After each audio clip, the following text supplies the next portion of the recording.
boards groan under a heavy pine chair. Just a match and a cutter in the evening air. I leave the phone on the table, leave the world at the door. Don't need the noise or the grip of the floor. Just a cedar and the leaf and the blue-gray trail, watching shadows grow long over the rusted rail. It's a 60-minute mercy, a slow burning grace, before I head to the lounge, to my rightful place.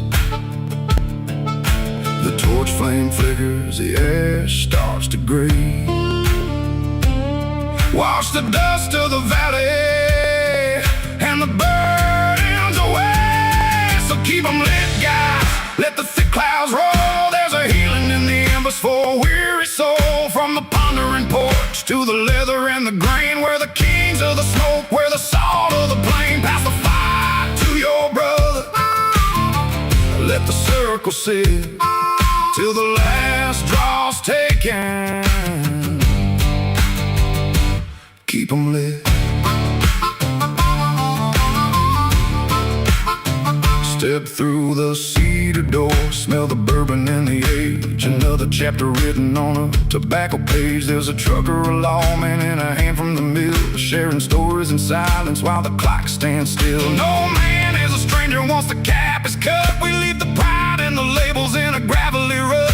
It's a brotherhood bonded by the ring and the rap, with the weight of the week falling into our laps. So keep them lit, guys, let the thick clouds roll. There's a healing in the embers for a weary soul. From the pondering porch to the leather and the grain, where the kings of the smoke, where the salt of the plain. Pass the fire to your brother, let the circle sit till the last draw's taken. Keep them lit.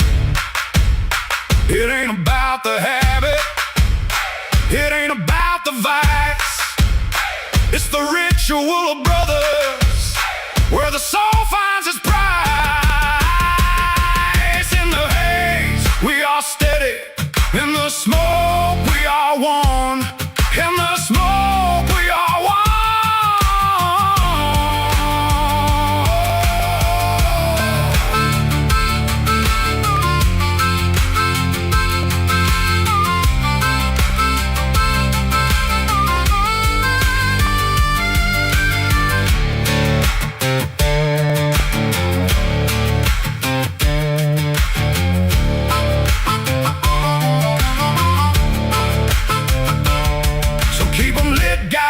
Let the thick clouds roll. There's a healing in the embers for a weary soul. From the pondering porch to the leather and the grain, where the kings of the smoke, where the salt of the plain. Pass the fire to your brother, let the circle sit till the last draw's taken. Keep them lit, yeah, keep them lit. Let it burn.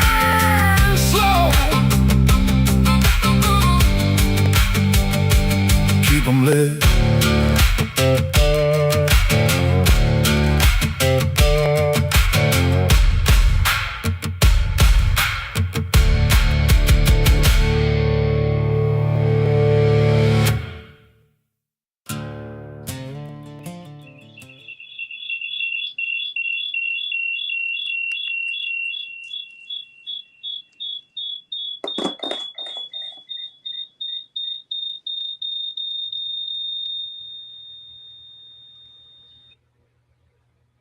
Okay, that was a little weird.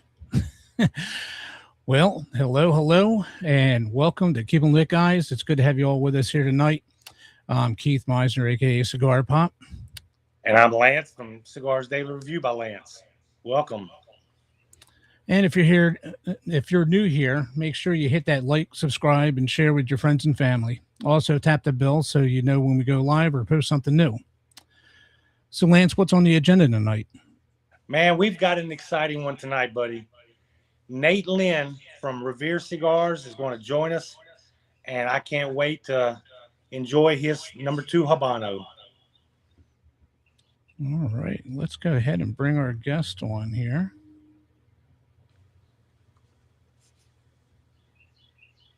This is my nephew. Oh, that's Daniel. Hold on. Sorry, let me switch screens. How you doing, Nate? I'm Lance. Nice to meet you. There we sir. go. Hey guys, how are you? Sorry about that. I hit the wrong switch first. No, it's all good. All right, Nate, go ahead and introduce yourself. Yeah, hey all, I'm Nate Lynn, owner and founder of Revere Cigars. We are a new boutique cigar line. All right. Welcome. I'm glad to have you on, buddy. Yeah, thanks for having me, guys. I can't wait to try this Habano, which is one of my favorite wrappers there is. I think you'll like it. Have you had one yet, or no? Is this for first time? No, I've had one, but Okay. I'm looking forward to trying another one. It's been a little Got it. while since I've had like a Okay. week or two or so. But And very I nice. have not smoked one yet. I am actually going to pop that cherry tonight, and I've chosen to go with the Midnight Ride. Oh, that's a good one. I think that's my favorite. I love the Maduros. And Nate, we have one other person tonight that's going to come on as a guest. Who was going to smoke one of your cigars along with us. Sure. So, if you don't mind, I'll go ahead and switch screens and bring him in. introduce yourself. Somebody's got their gonna have to mute somebody's phone. I'll try to mute it off. Somebody have it on YouTube or something at the same time. Not I. Not here. I'm hearing the echo on your side, Lance. Okay, let me try something.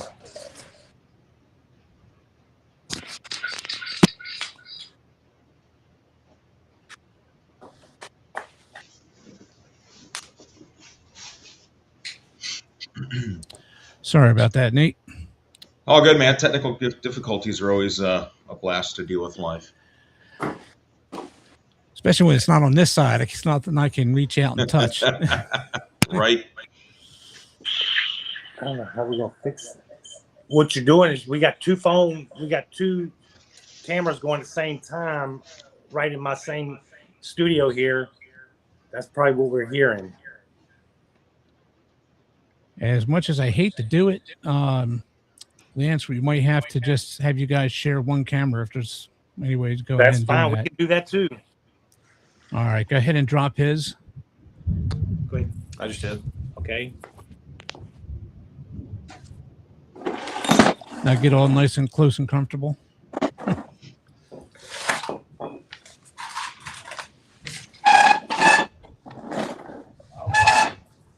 How about that? Is that All more right. better? That's better.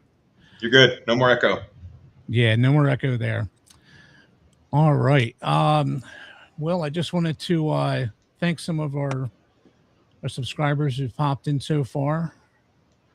Go ahead and let's see here.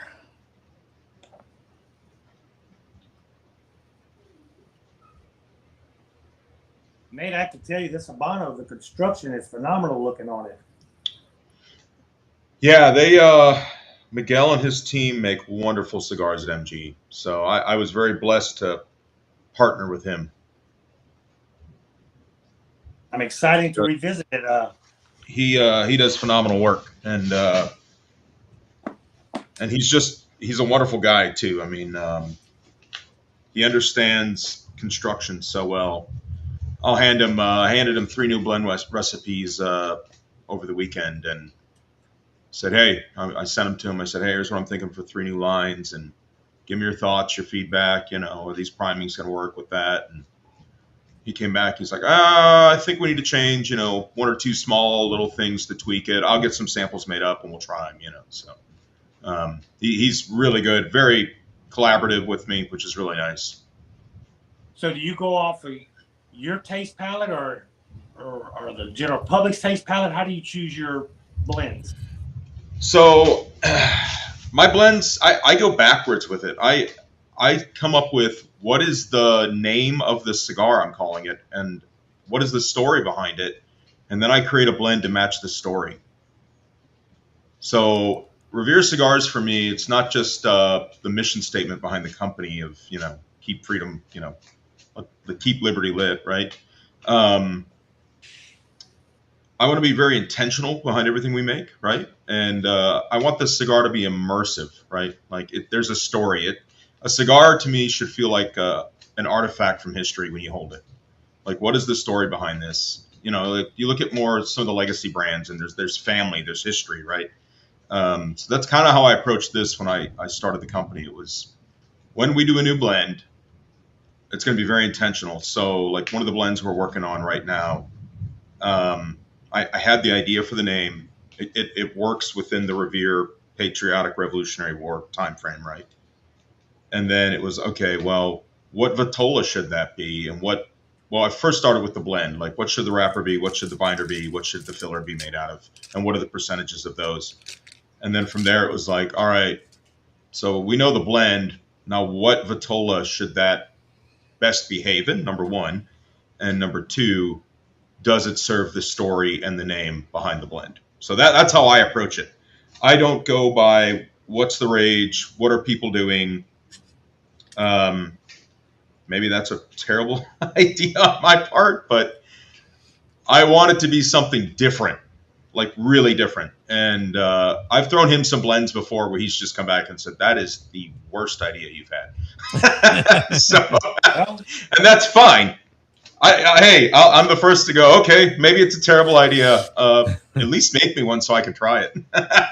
So that's how everything started out. Like, even when we did the Connecticut, the Maduro, and the Habano wrappers, it wasn't so much based off of one cigar for every palate.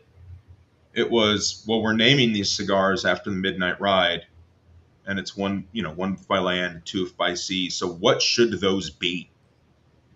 So the one lamp to me was, it's the beginning of a story. It's lighter, right? It's not as bright. It's not going to be as bold, right? So obviously Connecticut, yeah, but he's got, what's your name? Sorry. Daniel. Sorry, I'm Daniel. Yeah. Yes, sir. All good. So that's actually what I'm going to be smoking tonight. Is the one lamp. Awesome. So it was like, well, Connecticut was a natural fit for that because it's not as bold, right? It's a softer, milder cigar, right? And then Two Lamps was like, okay, so Two Lamps would create more light. It'd create more of a sense of urgency, right? Now the British are coming by sea. What does that mean? So obviously that cigar needed to be a little bit more rich, a little bit more complex. That's why we went the Habano and the binder that we went with. And then for the Midnight Ride, which was my favorite, that was really my pet project and my baby. That one, I think my exact note to him, because we had smoked a few Maduro blends, and I just went back to him and I said, hey, the nicotine on these is not high enough. This ride should feel like an adrenaline-fueled rush, like run from the British. Like, yeah. When I'm done smoking this cigar, my teeth better be freaking shattering. And I will say it, in the Robusto in the morning with a cup of coffee, yeah, it'll do that to me.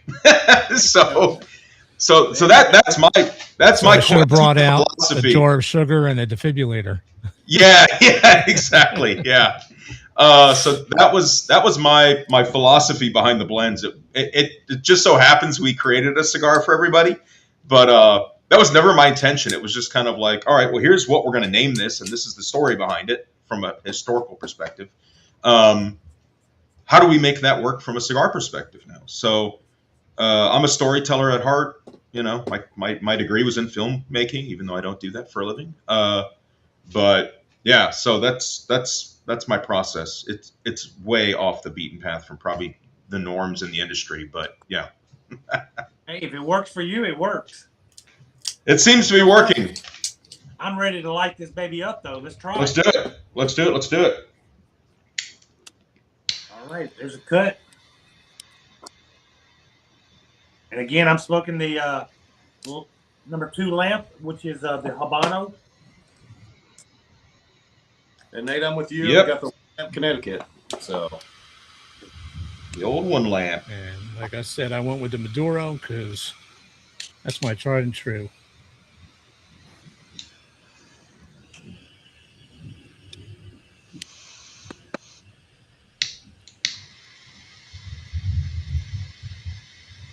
Now, what are your guys' preference of cuts? It depends I've on got the a good friend. Cola for me. Sure. This one, I did a guillotine cut on my like 60. The Gordos, I usually do a punch. Yeah.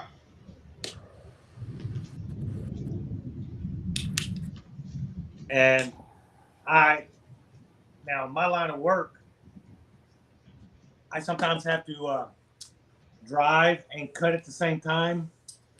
And I use a V cutter because that's a no-brainer for me. I can just slip it in there, keep driving, and clip it, and I'm good to go. Yeah, I'm a big V cut fan. That's what I chose tonight here.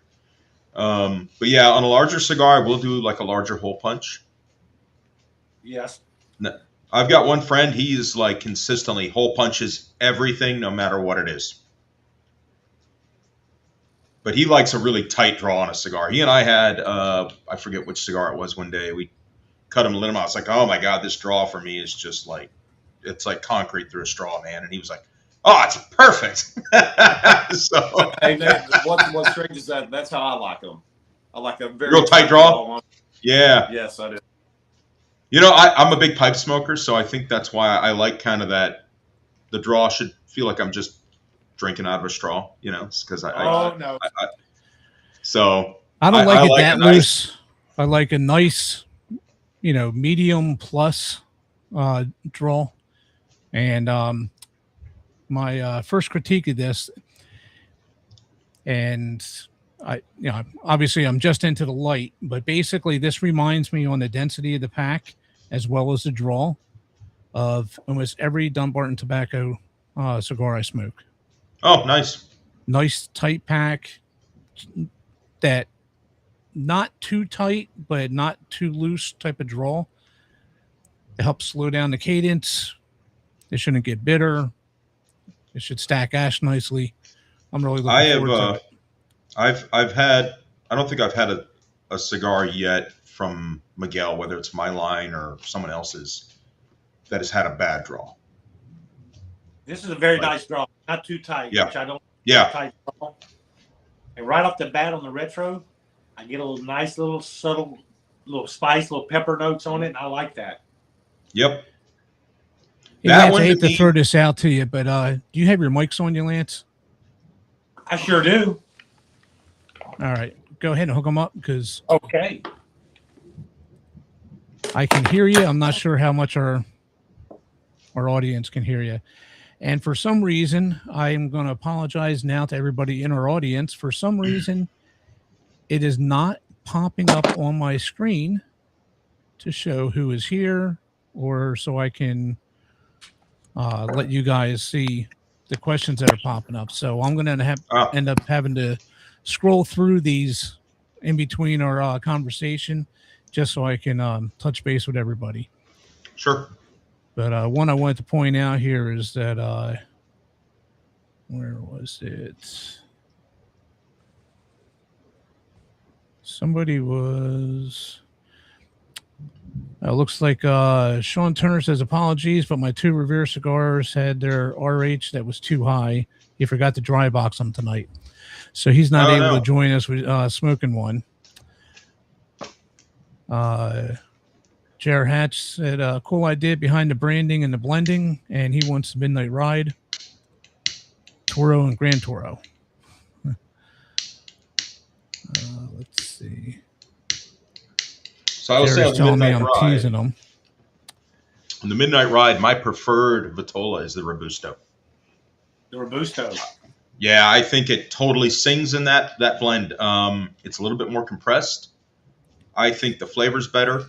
I love the Robusto in that cigar. I think it's perfect. Now on the 1 lamp and the 2 lamps, the Toro is really where it shines for me. Oh, did we lose him? Yeah. No, I just saw it popped up. Lance, can you say something again? Because they're saying that it sounds better, but your mic would be better. Is your mic hooked up? Oh, maybe I did lose Lance. Yeah, I'm just seeing like a background of bourbon bottles. There he is. All right, here we go. I guess I'm going to have to take him down. He's coming back. Oh, Daniel's coming back. They're coming back under Daniel. Yeah.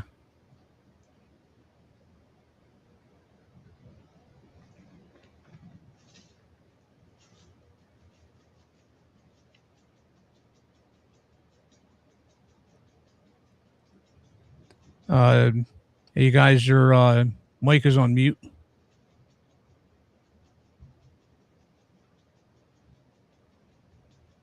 I'm guessing they were having technical difficulties.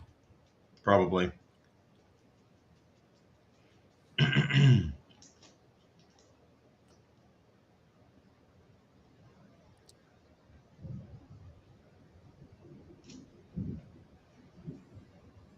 All right, I can see you guys. Well, at least I can see Daniel. There you go. There we go. Off. Should be off mute now.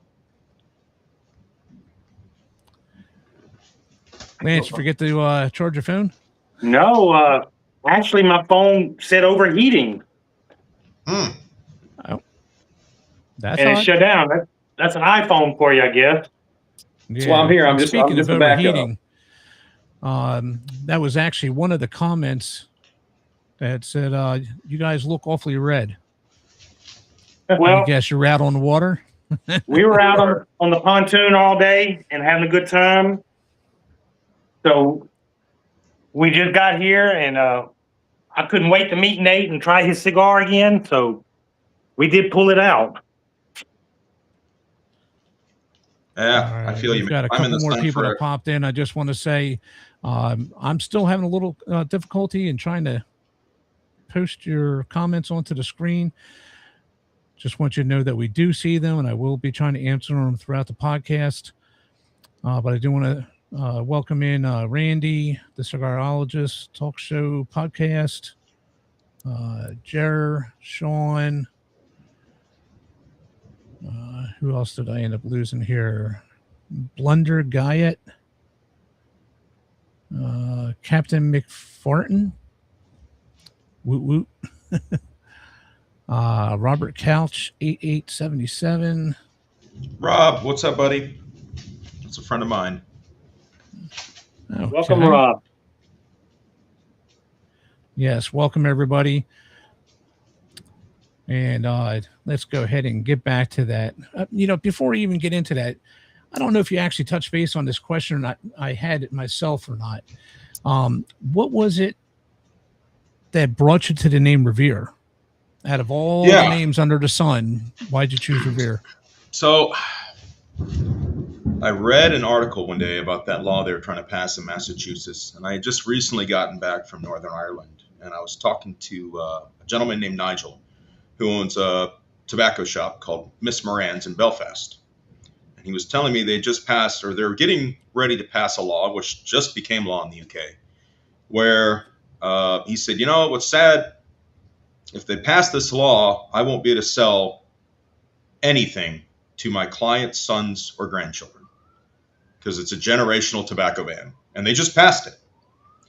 So I was talking to him, and I said, so pretty much you're telling me if they pass this law, when your clientele's either giving up the pipe or the cigar, or they're dead, you're out of business. And he said, yeah, it's going to end every tobacconist in the UK within years.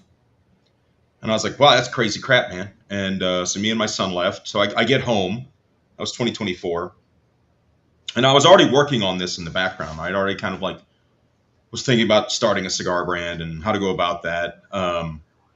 So then I read this article that Massachusetts was trying to pass the same freaking law. And oh, no. Yeah, so I was talking to a good friend of mine, Charlie, And I said, "Can you believe this crap?" And I said, "Some of our most brilliant founders came from Massachusetts." And he said, "Yeah, it's insane that this could ever happen in America." And I said, "Paul Revere didn't ride the midnight ride for the shit to go down, man." And that's right. that's when that was it. I was like, That was "That's your the light name." bulb. That was it. Yep, quite literally. That's when the torchlighter went off above my head. So that's where it came from, and then I started working backwards. Of okay, it's Revere, it's patriotic, it's against government for and tobacco regulation. So I said, all right, well the brand has to stand for that now. So what do we do with profits? Well, obviously we get those to the PCA, the CRA, and other groups that are fighting to keep this atrocity and this tyranny from happening for smokers. So that's how Revere came about. That's the mission. We want to take part of our profits and fund the groups that are fighting the idiots in government that want to remove this from us. That's okay? right. And any other adult who's of age who can make their own freaking decisions. So that's how Revere was born. That's where the slogan "Keep Liberty Lit" came from. It all came from me visiting the UK and seeing the mess, and then coming home and realizing it was already here. Oh. Now, I granted, love the CRA sued the mess out of Mass. It didn't pass now, right? But that doesn't mean they're not going to try it again in some form. So, Right. That's just a cycle with a lot of this. I mean, you look at it with gun reform, finally break through all the infringements, yep. and then they come around and figure another way to infringe. Yeah. Well, they're doing the same thing with cigars and premium cigars. Tobacco. Exactly. It was just ridiculous. When I actually heard that law get put in place over there, that you will age out, it blew my mind. It's a generational ban. It just blew my mind. So they were not able to pass that in Massachusetts, obvious. No, they didn't. Yeah. But what we are seeing everywhere right now is they're trying shipping restrictions in states with they're starting with a lot of excise tax right now, and then it'll go up from there, right? So they're still working on other ways to kill the industry. They are trying still, but because they can do it through taxation. Very simply, I think West Virginia right now is proposing like a 50% tax. Yeah, I heard California's got a phenomenal tax on theirs also. Yeah, I think it was West Virginia or Virginia. One of them's trying to do like a 50% tax. Oh. Well, under all the taxes that are supposed to be hitting Virginia since this new government went in place, I would not doubt that's it. In all honesty, I would figure it's 100% tax, but yeah, it's like 50%. That's just my take. So Nate, who was your biggest influence on creating your cigar brand? As far as what? I'm sorry. So who influenced you? I mean, what made you decide to, hey, I want to do this. I want to have my own cigar line. Who was one of your biggest influencers?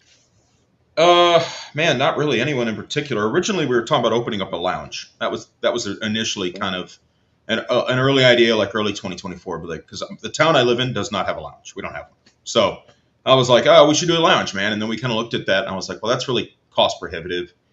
And then I was like, maybe we just start with a cigar brand and then build backwards, like start here and then we open the lounge later. So I was reading an article on smokingpipes.com about Fratello cigars, and I'd never heard of Fratello. And so I'm reading about this cigar company, and I instantly purchased some of their cigars, and I actually enjoyed what I had a lot. And I was like, how did this random NASA marketer start a cigar company? So, like the guy bought I instantly thought, oh, he bought a factory, I guess. And so then I started like looking into how do you start your own cigar brand, like without flying to Nicaragua and pulling a Jonathan Drew and, opening up a farm and a factory. So it kind of started from that. It was like, I want to get in this space. But lounge was like, it was too much risk for me, personally. Like, it's like, oh, that's going to be a lot of money to try to start a lounge. And then what if it doesn't work? And, Can I risk that at this stage of life? Probably not. But a cigar brand, well, that's a little bit more palatable, you know. So I got lucky. I was just going to go it alone, kind of like Jaime is, right? With Grouchy Monkey. I'll just do it myself, you know. Find a good factory to work with. That was tough. But eventually I found MG through Jaime, by the way. Shout out to Jaime. I wouldn't be sitting here today with these great sticks without Hyman. Great guy. He's a solid guy, man. And so, yeah, that's kind of how it came about. It was reading about Fratello cigars. So I tell you Jared what, posted here, awesome reason for Revere, Nate. We are with you, brother. We Patriots need to speak out. Don't tread on me. Sean says, don't tread on my cigars. yes, that's right. don't tread That's on my right, cigars. I'll have to send Sean some graphics I'm working on for that exact concept. I've got some lighters coming out with the Gadsden flag. Yeah. Nate, this Speaking of which, I wanted to take a second here. I'm going to scroll through some of the images of the your cigar line and some of the items that we had spoken about. Yeah. Oh, speaking of, when you get to it, I've got one. Let me take down this.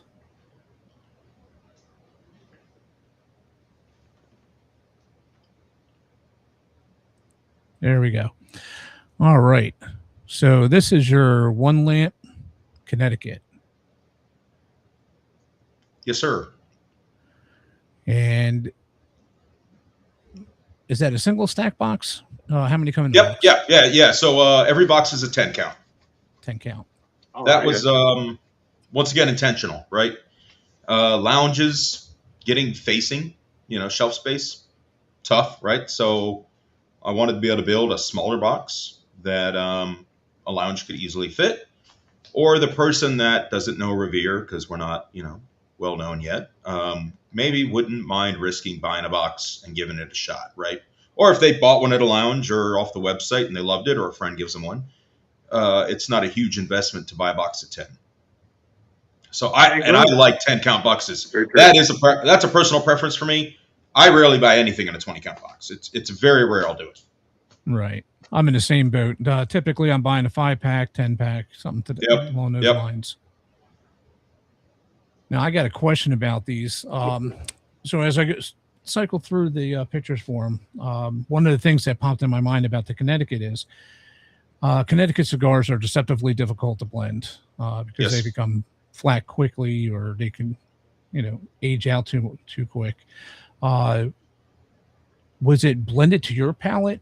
Was it blended and then market driven, seeing what the feedback was? How did you do that? It was predominantly Tavine and Miguel's.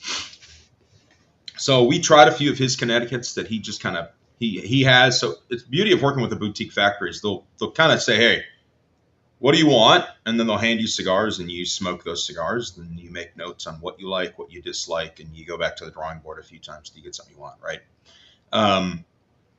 So he had handed me one of his cigars from a different line that he does for himself. And I tried it and I said, that's wonderful. I need more cedar. I need more this. And we kind of went back to the drawing board. So, one lamp was definitely blended to my palate. And here's why. I like a cigar with a lot of flavor. And so some Connecticut's to me, they don't hit it for me, right? So we blended this Connecticut to have a lot of flavor from the first light all the way to the last third. And I've got a good friend of mine. He's got a shop. He's a 78-year-old Scottish guy. His name's Martin McHale. Martin is a Maduro Habano nut. That's where Martin lives. Amen there. Agreed. That's where I usually live, right? So I handed Martin, I got some blends back that I had settled on. And I wanted him to pick up the line at his store. And I handed him 3 samples. And I said, hey, smoke them. Let me know what you think. I know you don't like Connecticut's, but I think you got to try it, see if you want to carry it, right? They didn't have bands yet. And this is very early on. So Martin I walk in the shop one day. I was out. His shop's about 30 minutes from where I live. So I go out to the store and he said, "Hey, I smoked that Connecticut." And I said, "And?" He's like, "I don't like Connecticut's." And I said, "Yeah, I'm very well aware." He goes, "That's a winner. That's a great Connecticut, Nate. You knocked it out of the park." And I was like, "Oh, well, crap, if you like it." So Absolutely.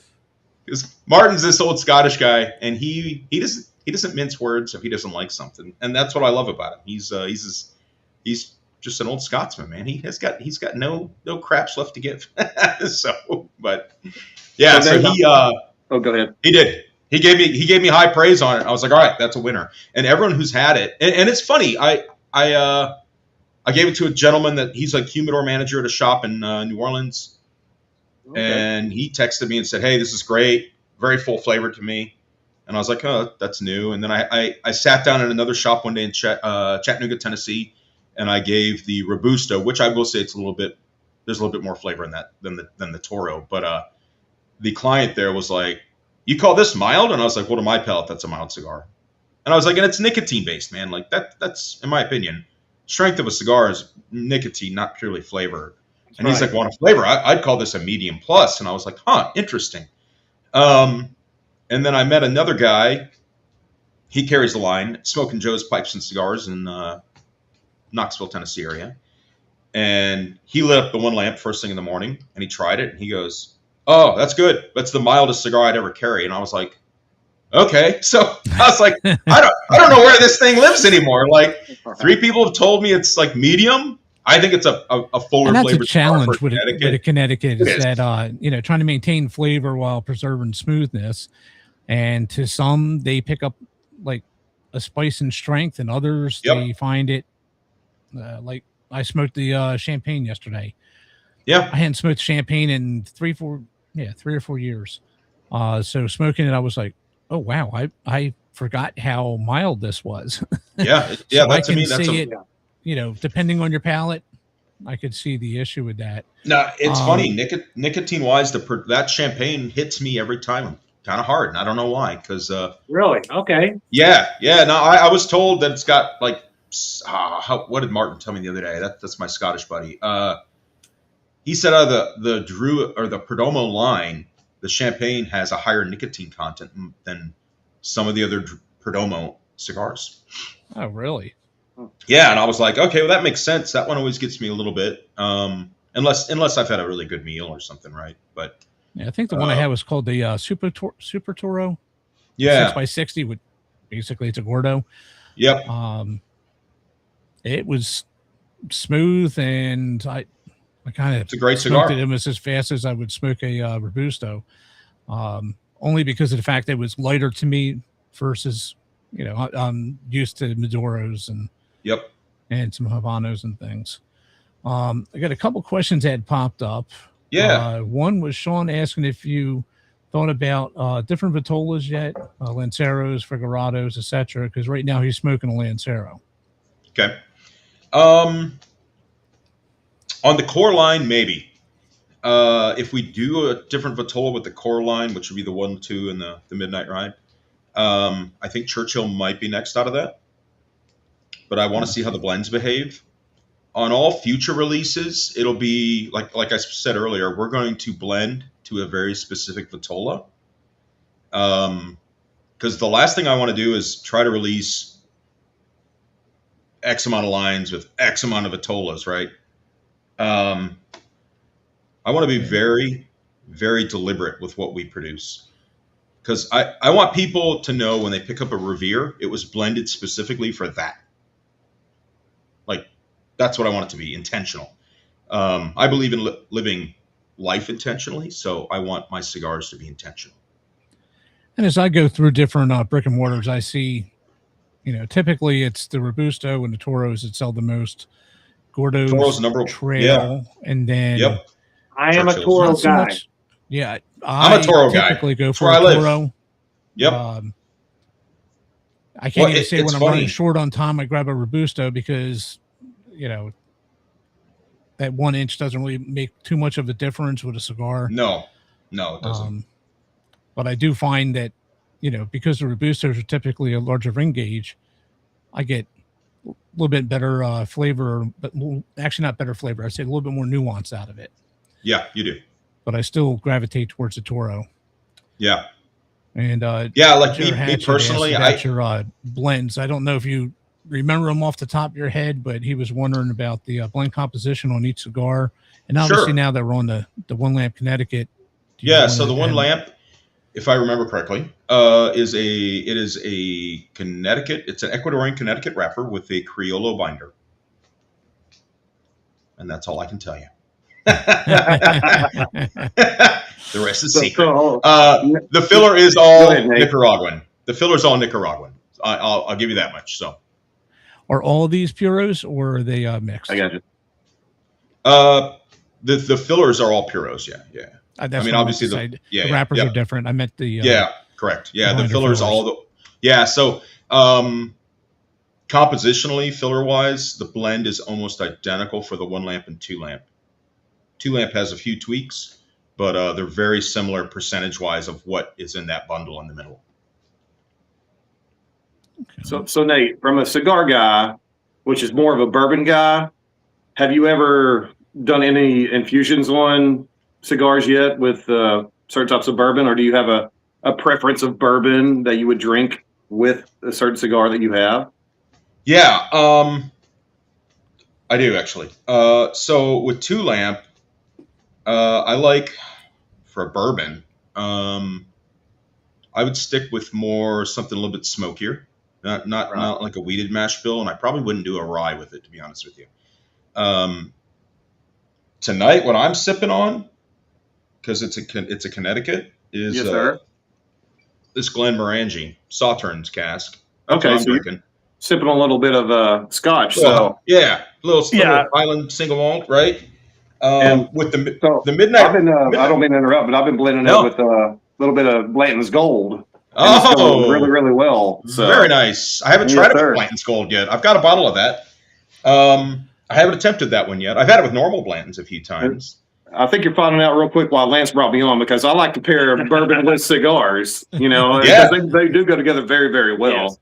Yes. It's a very, very natural thing to. Yes, sir. And 90% of the time when I'm smoking cigar, I blend it with the coffee. But tonight, I do have the Redwood Empire. Yes. And I haven't tried that one yet. And it's going really well with Habano. You're just going wild turkey. Rare breed?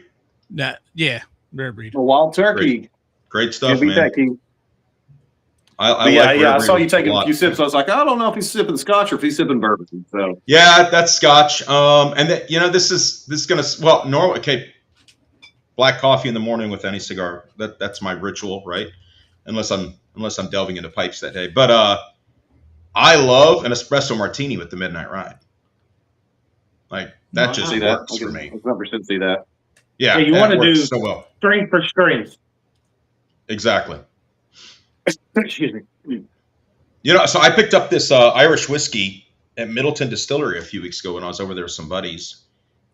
So Middleton has an experimental, I guess you'd call it a boutique distillery on site there. It's real small. It's run by this guy who looks like a Viking. He's from California, actually, their head distiller. Big red beard, super cool guy. I met him in 2024 when I was there with my son. But they do crazy things. So they take their own mash bill, and then they age it, and then they finish it in like exotic wood barrels. Okay. You can find some of this at like Total Wine. It's called Method and Madness. But they had one there in the gift shop that I'd never seen, and I couldn't get it here, so I bought 2 bottles. And I tried it at the bar there. It was aged in Japanese cedar casks. Oh, wow. Okay. And it tastes like a humidor. It's amazing. Oh, man. It is so good. If next time I go over, I'll grab you a bottle if I can find it over there.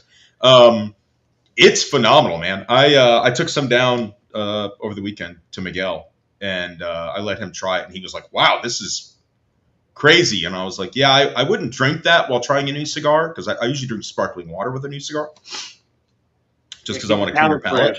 Yeah. But I was like, if I had a cigar and I was like, I can taste some cedar in this. I would pour some of that to bring the cedar out. So that rate, maybe I just screwed my palate up and I'm just tasting the whiskey more than anything. But oh my God, it's so good. It smells kind of like cinnamon on the nose, and then you drink it, and it's got just the beautiful malt you get from Irish, and then it's like the finish is just humidor, you know. And a good friend of mine was with me. He's a cigar smoker, and he took a sip and he was like, "Oh my God, it tastes like a humidor." And then the finish hit him, and he goes, "That tastes like an amazing cigar." And I said, "Yeah, we got to buy bottles of this and take them home because that's incredible, man." I would have never thought to age whiskey in Japanese cedar. One of our chats cedar. just said it tastes like a humidor. It's amazing. Okay, good. So they've had it. So Nate, what cigar do you pair with that? I haven't yet, so I don't know. I haven't. I don't know if it ruined a cigar or if it ruined the whiskey yet. It's just amazing on its own, you know. Oh, No, you can't run these two together. I mean, they're both great. No, you can't. No, yeah, I haven't tried it. I mean, Miguel and I had it with a new blend we're working on, just to try it, and it would be here. Spoiler alert! I'm working on a blend called "Liberty or Death." After Okay. Yeah, after that famous quote and all that fun stuff. Patrick Henry, if I remember correctly. But yeah, so we were discussing Liberty or Death, and we were trying a few different blends, and I was giving him my notes, and then I just handed him a recipe card, and I said, "Well, these are great, but this is what I want. Try it again." But yeah, so that's what we were playing with it around that, and it was pairing well with that thing, but I wasn't like setting out to like, okay, what cigar is this going to be with? Because I can't honestly tell you, because that might not even be a cigar one day. So Right. So for those, It might just be one for your humidor. yeah, exactly. for you guys who are just tuning in, this is Nate Lynn with Revere Cigars. Howdy, I want to y'all. welcome everybody. So glad to have you with us, Nate, again as usual. But we're all smoking. I'm smoking the 2-lamp. It's a Habano. Excellent construction I'm getting, man. I'm still enjoying some of that spice on my retro. I really liking that. Yeah, give me your opinion, but I think the spice in about halfway mellows out into more toasty, bready baking notes, not so much white pepper, I think. Or are you talking more baking spice? Right now I'm talking about a little baking spice, but here yep. I'm not even halfway yet. But I'm also getting a little nuttiness to it too. Yeah, it gets a little bit, in my opinion, a little bit nuttier. Kind of bready. Very good. I'm sorry. Kind of bready. Bready, yeah, a toasty nuttiness to it, and a little baking spice. But I am really enjoying it. I have to say, you got something going on with this. I can't wait to try the Midnight Ride too.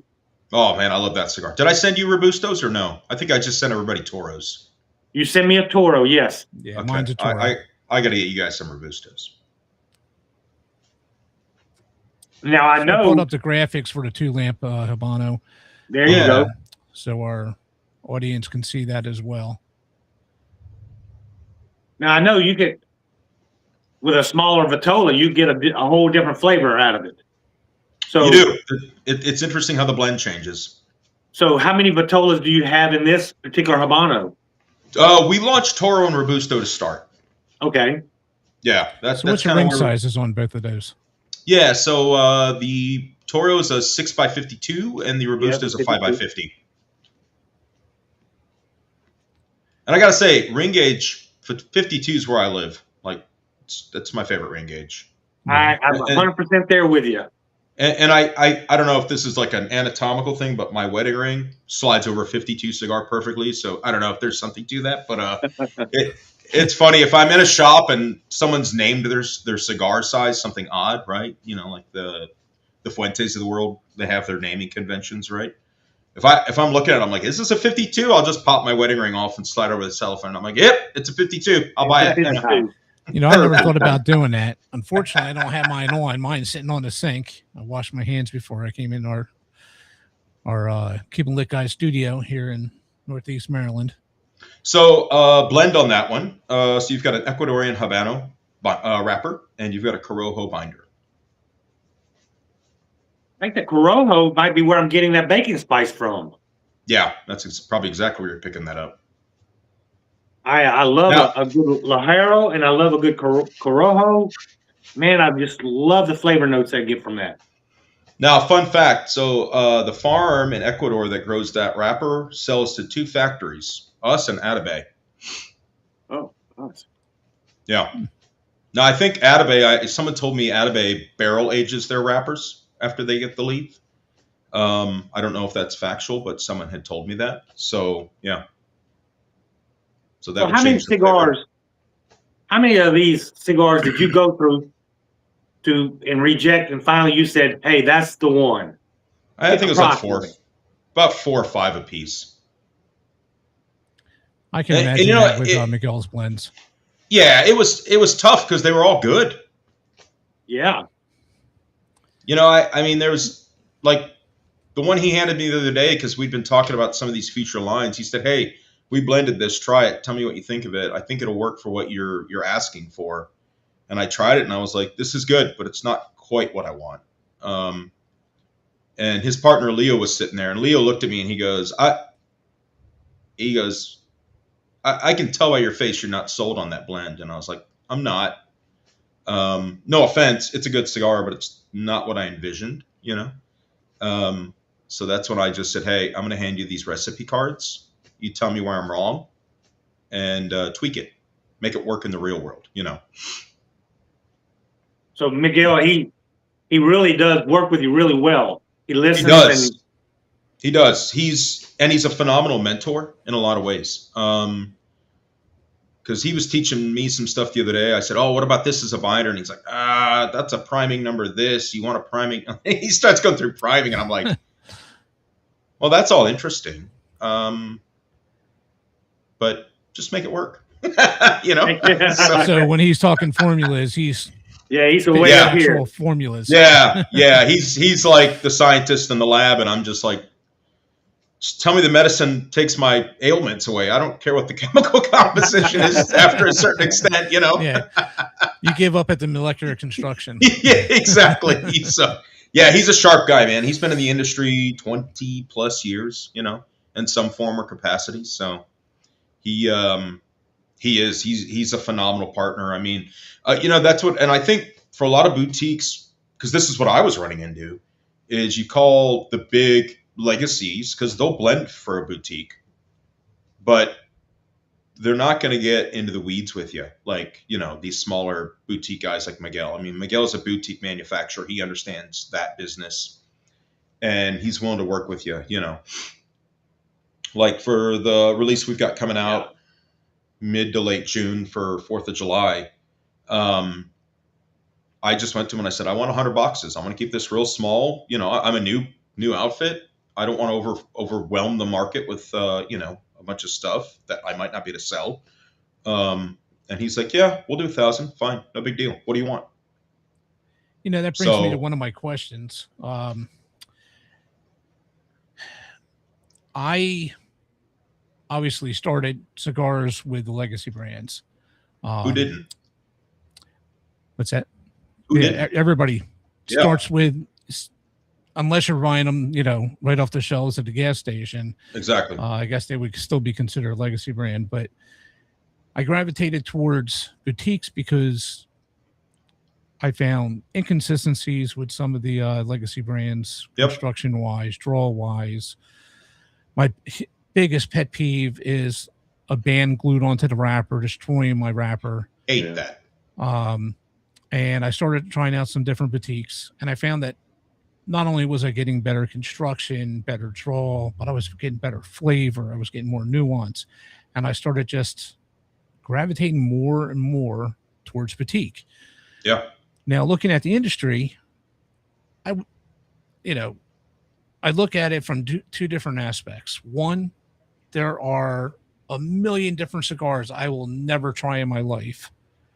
But two, I'd like to keep seeing more boutiques come out there because I want to be Yep. able to experience the flavor profiles that they were looking for, the notes Yeah. that they were looking for, I agree with the you, Keith. construction You that they gotta- can bring.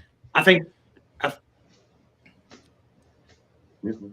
Oop, you skipped there. I think guys like Nate,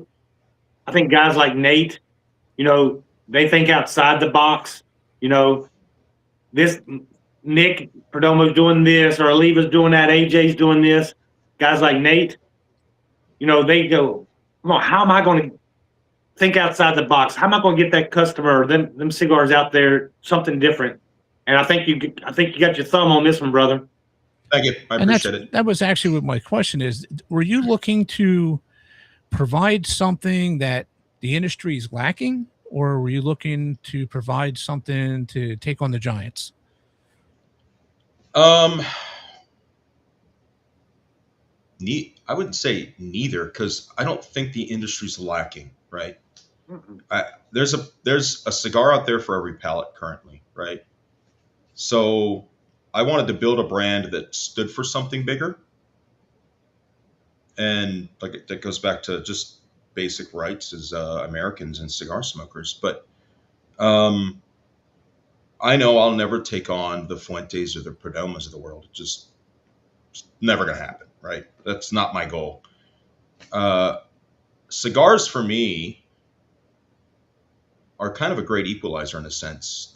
You can sit down at a cigar lounge with somebody of maybe radically different philosophies, whether it be raising their kids, politics, religion, and you can have those hard discussions and no one's mad when they got a cigar in their hand, you know? Oh, you're right. And It's for true. the shameless plug, true. that's one of the reasons why I wrote my book, Puff and Ponder, because it's something that, regardless of your background, everybody's equal at the lounge. Totally. 100% agree. So that's kind of how it kind of came about, right? And I wanted people, when they smoke my cigars, to feel connected to something, right? Whether it be historical from a historical perspective, or just, hey, every cigar smoker, whether you're the bundle guy or the guy that grabs a Davidoff or Padron every time you reach for a cigar, we're all in the same fight against the government. So, you know, like, Definitely. Every puff, brother. that's it. So, you know, so that's kind of where I wanted to go with it. One puff at a time. Absolutely. I couldn't have said it better myself. So that's kind of how it, like, for me, it's not about making a mass market wide appeal, right? It goes back to that. What's the story behind the cigar? That's the blend we're going to make, and the Vitola that we're going to recommend. I was chatting with the owner of the shop in Knoxville, Smoking Joe's Pipes and Cigars, excuse me. And I said, hey, would it be helpful if I created like a master blender's like recommended Vitola size? And he goes, yeah, I would use that, you know. He's like, heck, I'd put it up in the shop, you know. So I said, you know, I want to steer people towards what I feel is the best expression of the blend, right? Now, maybe there's people who don't like Robustos. That's fine. Pick up the Toro or a Churchill or whatever we create later, right? But yeah, that's, I don't know if that answered your question completely, but that's my thought process behind it. I don't think there's a lack of things out there. Like, for a boutique company, and I still consider them boutique. Maybe not everyone does. I love what Caldwell's doing. I think Caldwell makes great cigars. Their Long Live the Queen Maduro, probably one of my favorite Maduros out there. I love that cigar. Their 22 minutes to midnight line, same thing. Great cigars. In their Connecticut and their Havana. Both are amazing. I've always got those in my humidor behind me, like always. So when Nate is sitting at home, relaxing in his recliner or wherever you enjoy your cigar, what is it that Nate grabs? You know, I've got such an array from legacy to more boutique stuff like the Caldwells of the world. One of yours. Oh, one of mine? I'm probably gravitating towards the Midnight Ride Robusto or the Two Lamps Havana. Or Toro, excuse me. Toro, yeah. Yep. I do grab one. Why. Yeah, I do grab the one lamp Toro in the mornings quite often, you know. Or even sometimes in the evening if I'm not looking for the bigger nicotine hit, right? I'll have a one lamp in the evenings. But many a time I'm sticking with Midnight Ride Robusto or the 2 Lamps Toro. Well, I haven't tried your one lamp, but see, I'm a guy who I probably smoke 5 to 6 Very good. cigars a day. Me too. So I want to try your one lamp in the morning, my first coffee. And I like to start off with a Connecticut or if you will, a milder cigar. And then as the Yeah. day progresses, so does my strength. Yep. So in the morning, I will definitely try that Connecticut. I'm dying to try and see where it falls. Since you said you had 3 people that hit on different sides of the spectrum with it, I'm curious to see myself. Yeah, I'm still confused. I'm the same kind of person, as Lance and I had said in prior podcasts. I like to ramp up during the day, but one of my I've got a sweet tooth, so in the morning, one of my first grabs is at the back. Yep. Regardless of which one it is, I grab a tobacco, cup of coffee. I do love a tobacco. and then I might jump onto, Connecticut, and then ramp up to Habano. And by the end of the day, I'm smoking something that peel a paint off of walls. And when they released their Deadwood Dominicana, man, I was so happy. What a great cigar! We did the reviews on the early access, and we both loved the Buenos Noches. Great. That I've got a box. I've got a box on order. I bought my local guy who carries my line. He was doing a Drew Estates event, and I couldn't go to the event that night, but I called him and I just said, "Hey, put my order in. I want a box of Fat Bottom Betty's, and I want a box of that new Buenos Noches." So he put one of each to the side and in Toro on that Buenos Noches, and yeah. Now that sweet cap they have, I have to admit, that lasted a lot longer than I expected. It was very nice, but I wasn't a huge fan personally of the El Tigre. That just didn't hit my palate. I didn't like that one. Yeah, neither did I. You also, okay. Yeah, no, it didn't work for me. I think I bought one at a Corona cigar in I think their Lake Mary location. I bought one and I smoked it and I was like, not a fan. I agree. I just want to show off my ash here. Other than that little hiccup right there. Yeah. I mean. So Nate, if you had it all to do all over again, what would you do different? Ooh, good question. Knowing what you know now. To be honest, I'm not sure I would have released a Robusto on the first 2, on the 1 lamp and the 2 lamp. I think I would have just kept them as Toro, or maybe a Toro and a Churchill. And then I would have done the Robusto and the Toro for the Midnight Ride. I think that's what I would have done, because I had even in the last week, I was like, man, should I just kill the Robusto on those 2? And I was chatting some of the so I'm in 6 shops right now across the Southeast, and I was chatting some of the owners who've had my line for at least a month, right? And I was like, hey, I'm thinking about killing the Robusto. What are your thoughts? And they were like, why? And I was like, well, how are your sales? How are your sales going, guys? There's a Robusto for someone out there, or for many people out there. Not everybody wants a Toro or a Lancero. Yep. So I agree. Do not kill it. Well, and the reason I was asking is because they kept putting in reorders for Toro. Like, one guy ran out of Toros in 20 days on all 3 lines. Yeah, 1 lamp, 2 lamp, Midnight Ride. Toros were, he chatted me 20 or 21 days in. Hey, I need a reorder now. I've got 1 or 2 sticks left per box in Toro. So, and then I was chatting my buddy Jeremy, who owns Blue Hill Tobacco in Texas, and I was like, hey, because I kept seeing people post on Instagram and tagging me, and they had a Toro. And so I chatted him. I'm like, are you selling Robustos? And he's like, yeah, they're selling fine. And I was like, okay, well, I just, I kept getting orders for Toros in.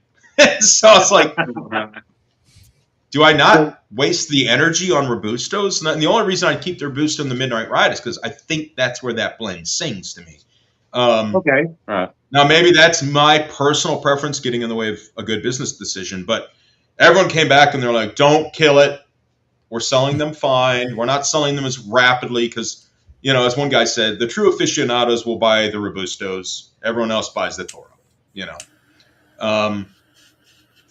That's just a comment. I'm not sure if I agree with it or not, but that was a comment that somebody made to me. So, But yeah, So have you considered how much, and this is thinking outside the box, how much women are starting to come in to the cigar world?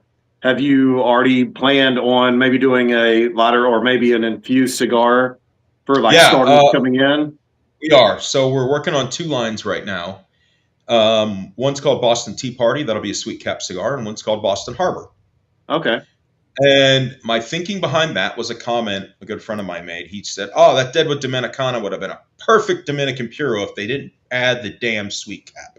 And I went, "That's an interesting comment because it is a great cigar with or See, I without the like sweet the cap." Dominicana. I like the Buenos Noches. I don't think the sweet cap on those are as strong as some of the other cigars, like getting into the acid line or getting into some of the other sweet cap cigars that are out there. Some of them just feel like they're just saturated in saccharin. Yes, I can't stand that kind of a flavor, me neither. but I mean, I hate I to think keep bringing that one I- up, but that Buenos Noches, that thing just blew my mind. Yeah. The same thing with the Fat Bon and Betty's. Yes, I buy them by the box as well, and Yep. they're not overly sweet. It's just the right amount of sweetness, and to me, they last up to the final third. In the Yep. final third, it mutes out a little bit. it does. But that's like the perfect amount of sweetness without Yeah. overkill. That's kind of the Yeah, reason so- I brought it up, is because a lot of people first starting into cigars or beginners with cigars, they will kind of go towards the sweet, which is what Yes. I did Yep. originally, and then kind of build their So- way into the more mild. And It's so my first cigar was 2015. A buddy of mine brought in a bunch of Cuban Cohibas. And he said, "Hey, you want a cigar?" And I was like, "Never had one. Sure, I'll try one." And so that was like my benchmark. Was like, right, yeah, when Cohibas, in my opinion, were still good, I will not buy them anymore. I've had such bad construction problems with Cohiba. The last few I've bought like overseas, and I smoke them, and I'm like, the draw is almost impossible. I'm taking my perfect tool and just boring the hell out of the damn thing from both ends on the cold draw, and If I got to break out the tool to open it up, I end up just walking away from it. I hate to do that, but I've walked away from so many cigars, it's ridiculous. Yeah, I've had so many bad experiences with pure Cubans lately, so I've just written them off. I'm just like, screw it. Why even bother anymore? Well, I there's want so to jump many. over to our audience real quick. We've got Yeah. a few questions that have popped up. Peter Puffer 6969. He says, "I'm looking at Lance and Dan drinking whiskey out of glasses. What are you all drinking?" And cheers. we can definitely let you know. I've paired that Connecticut with a Blanton's Gold, which is pairing perfectly. Very, very good. And I've got the Redwood Empire. The haystack needle. It's about 119 proof, so it's not. Mine's like 93 proof. So as you go, like I'm smoking a mild cigar, he's smoking a little bit more heavier More cigars. strength, So yeah, higher strength. So we've been trying to pair the cigars with what we're drinking as well for that question. And I'm Glen Morangi, Sauternes. Yeah. And With the mine one is lamp. Wild Turkey. James Tucker says he's drinking Maker's Mark. Sure is good. He also asked, "Have you all smoked the Perdomo father and son yet?" I haven't. I'm not. It's on my wish list, but I have not touched it yet either. Yeah, I haven't tried that one. All right, so Midnight Ride Maduro, since that's what you got up. Yeah. So actually on this one here, since I'm smoking it, I was going to mention that obviously I'm a huge Maduro person. I love the flavors that I could pick up from it, not just from the smoke, but even left on my lips, my tongue, just the way it rolls over for me.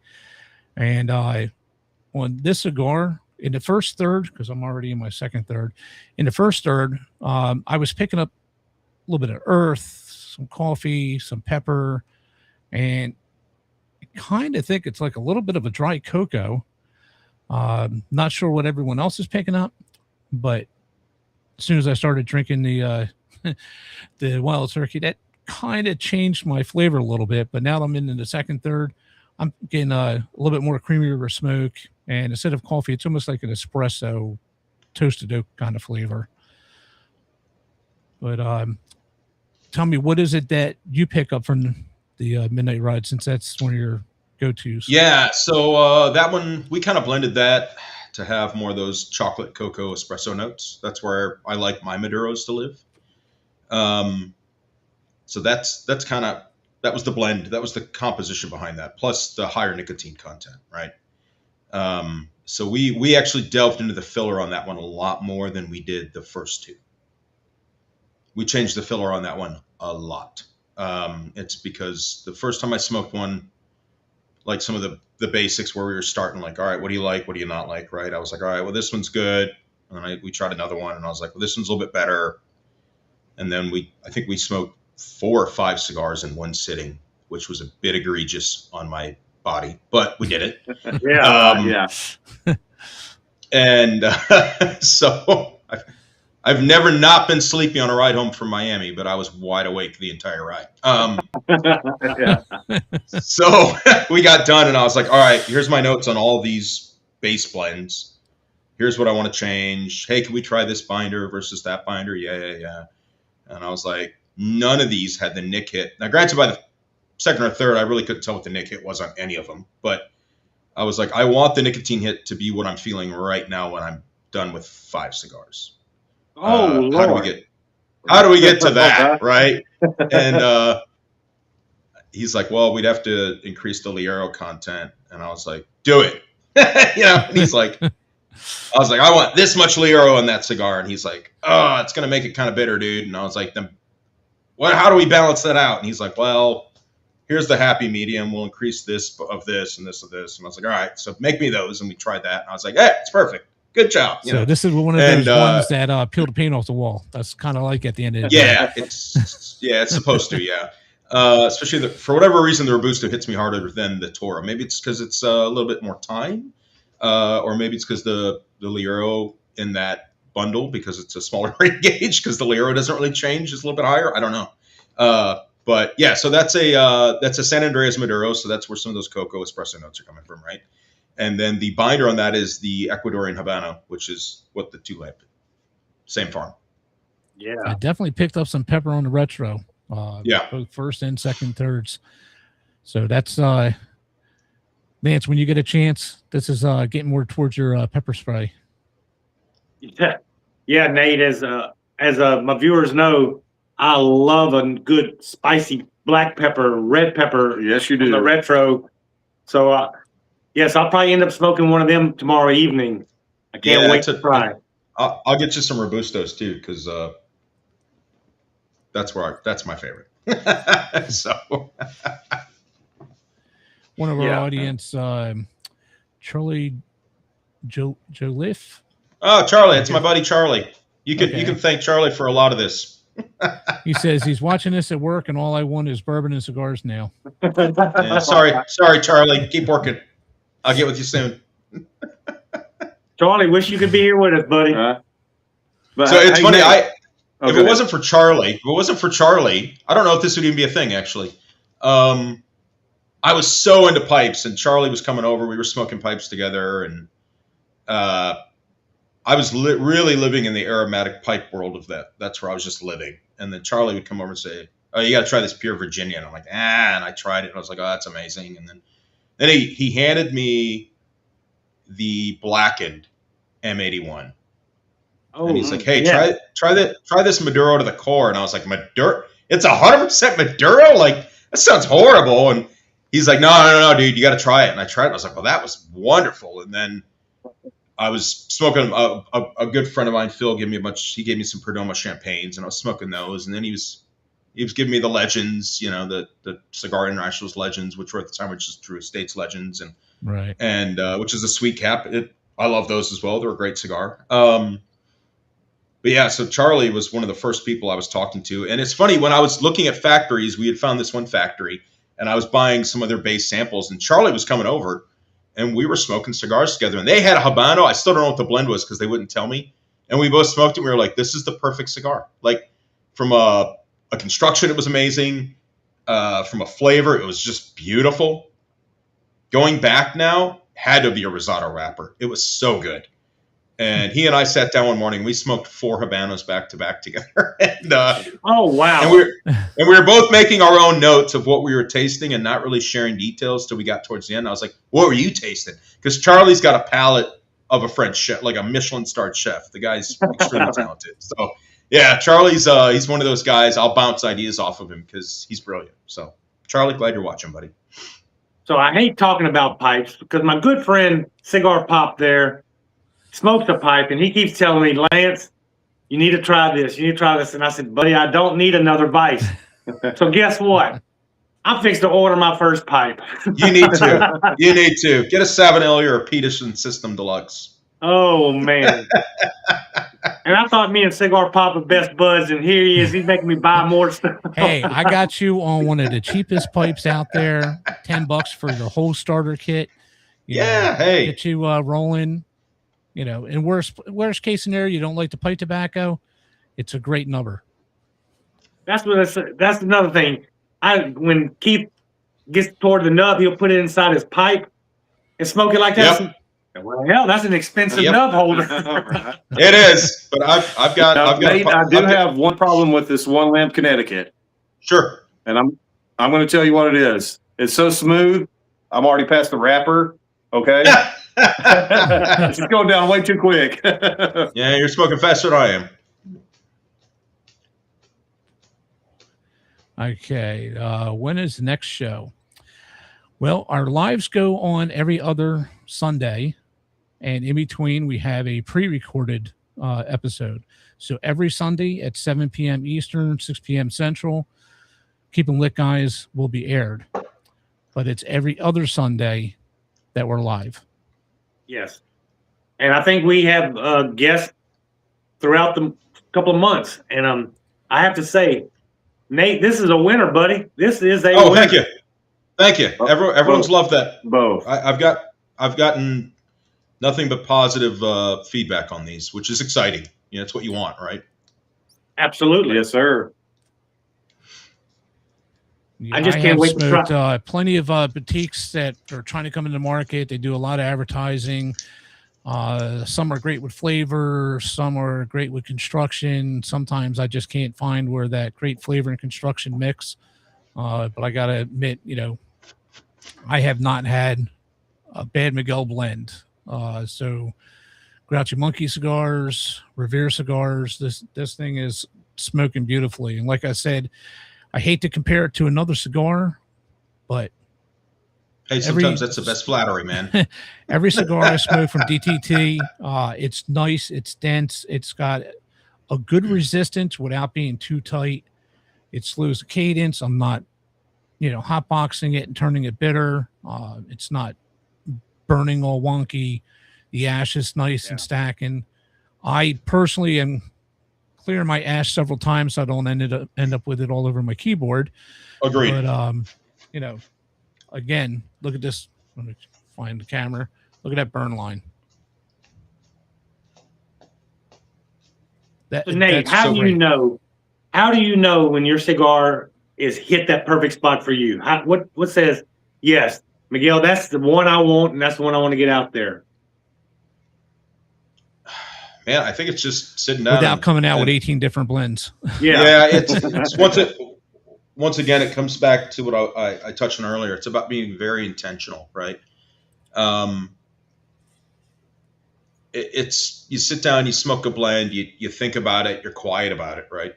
Miguel and I will smoke them together sometimes, and then I'll take some home, so I can really sit down, clean palate, maybe first thing in the morning. Smoke it dry. Don't drink anything with it. Maybe have some water, just wake my palate up a little bit in the morning. Hydrate a bit, and then I'll sit down and I'll smoke it outside, usually on my back porch in nature, and just contemplate on this cigar. Like, all right, is this what I envisioned? If it isn't, back to the drawing board. If it is, chat Miguel and say, yep, that's the one. Okay, it was cigar number, whatever you gave me. That's the blend. That's the way I like it. That's what it should be. So I know this is going to sound odd, but do you end up lighting up 4 or 5 different ones and puff from each to See I if have not. like You know, this flavor, that flavor. that's a mad experiment I've thought about trying, but I haven't done that yet.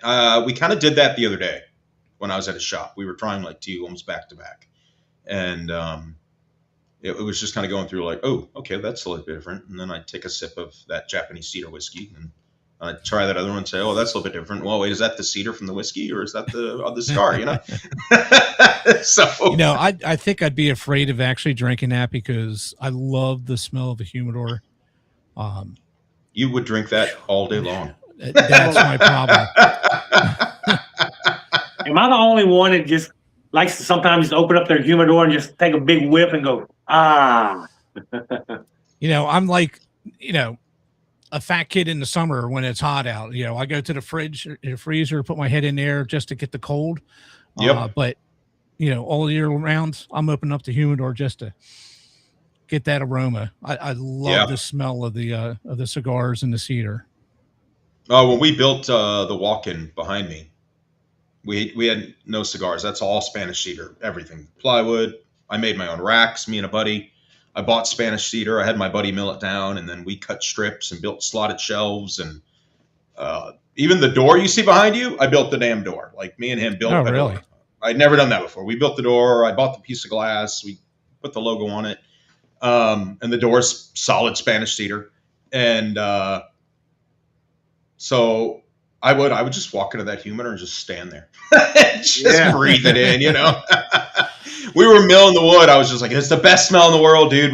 How do we bottle this into a cologne? Like, you know, like this smells so I don't know amazing. how far back you've seen of any of my posts or anything on Facebook or Instagram or anything like that, but I've got a puppy named Pearl, and she is what I call my cigar pup. I'm Cigar Pop. She's Cigar Pup. She loves when I go out for a cigar. And the thing with it is, as soon as she hears that humidor click, she's running in, sitting there, tails wagging. She's all excited. That's hilarious. I'm excited too. But the thing is, sometimes I'm opening it up just so I can smell it. And she's like, what are you doing? Why'd you close it? Why aren't we going outside? We're going to go outside, Dad. Yeah, I've got three dogs, two Great Danes, the older female Great Dane, with two female Great Danes. But the older one, she's my baby. She hates smoke and fire in all forms. So if I'm smoking a cigar, she avoids me like the plague. Oh, right. I always joke she's Frankenstein, like fire bad, like she just freaks out. Yeah. Right. There's no crowd of people coming up with pitchforks. And No. But she hates it. She cannot stand it. I don't know why. She's been that way since she was a puppy. But the other one will, like, we can have a fire going in our fireplace at home, and she'll jump up on it, like on the hearth, and just like put her face in it. I'm like, you idiot, you can't pull a stick out of the freaking fireplace, you know? She's not afraid of fire at all. The older one, not a fan. So Nate, for our viewers out there who haven't ever had one of your cigars and want to try, how can they reach out? What is the name of your website? Yeah, it's pretty simple. www.reverecigars.com. And I'll have to get you guys here on the screen. You'll I see need to it get running across the bottom screen there is reverecigars.com. I meant to get you guys a coupon code so whoever's watching can get a discount or free shipping or something. So I'll get that over to you, Keith, if you want to throw that on your socials. Okay, that'll work. Also, Nate, I got a quick question for you. Yeah. From starting your own cigar brand until now, is there anything that you would do differently? Like, is there any things that you've learned from starting, from beginning to where you are now? I don't know. Other than maybe like what I originally kind of touched on, like maybe not doing so many Vitola, and not that I did a lot of Vitolas. I did 2 to start, 3 blends. I can't think of anything I'd change. I think it kind of rolled out as well as I thought it would. Maybe I would have done more pre-marketing, like some guys do a lot of pre-marketing. I didn't really start that. You know what I probably would have done? I probably would have waited to do my bands and designs until I met the proper designer, because that was a nightmare. So, see, that's something I would have never thought of, is like, getting the bands designed for your cigars. Yeah, that was actually one of the hardest parts. So it's interesting. So I had the logo, which was me and ChatGPT came up with the logo, and then I hired a designer to make it a vector file so I could actually use the darn thing and to change a few small things that ChatGPT couldn't figure out. And that went very smooth. It was just like, hey, I want, so in the lamps on either side, those are lit cigars like this instead of candles. I noticed that when I was setting up the scenes. Yep. And so that was like a small tweak I had my designer do. And then I had him change the font. So it was a font I could actually buy and use because ChatGPT just created a font that was impossible to replicate.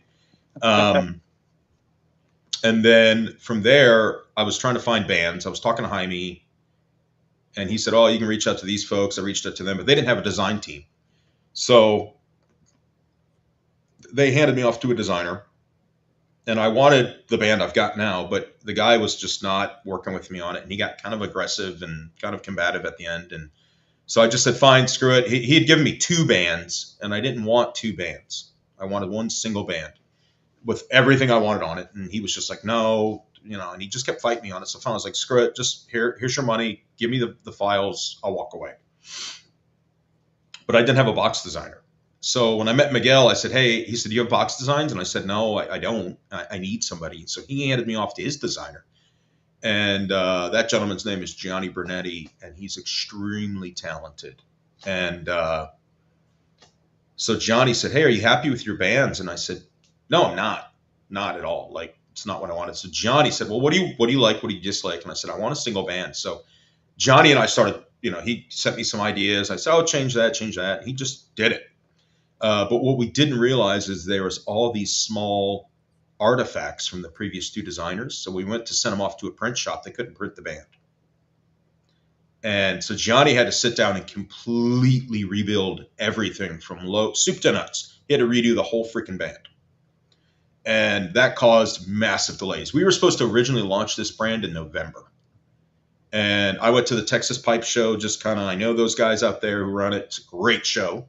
And I was supposed to show up with cigars, and I just showed up with a table. And I had hat pins and stickers. That's all I had. And I was like, hey, I'm the cheap booth today. No. Give me your email, and I will give you a pin and any sticker you want for your email, and I'll send you an email when we launch with a coupon code. Like, that's what I was doing that day. So I met a ton of cool people. I actually finally got around to sending out that email the other day for it was like 35 people gave me their email address that day. And instantly one guy hopped on the website, bought a box of the 250th America, the Declaration Series cigar. And, but yeah, so that's probably something I would go backwards and do is make sure I had a good designer to start. And now I've got a great designer. And I can send Gianni all kinds of crazy crap. And Gianni, once again, like Miguel, will sit down and say, great idea.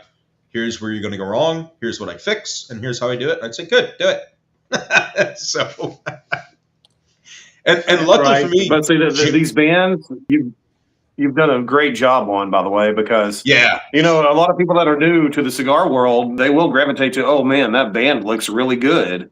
I'm going to try that. Well, not knowing what they're smoking. Well, I shop by band. I hate to say, everybody shops at their eyes. Yeah, you're right. I look for that eye candy first, and then I'll look at, what the blend is, the construction, the whole 9 yards. And then I'll finally say, all right, I'll give this one a try.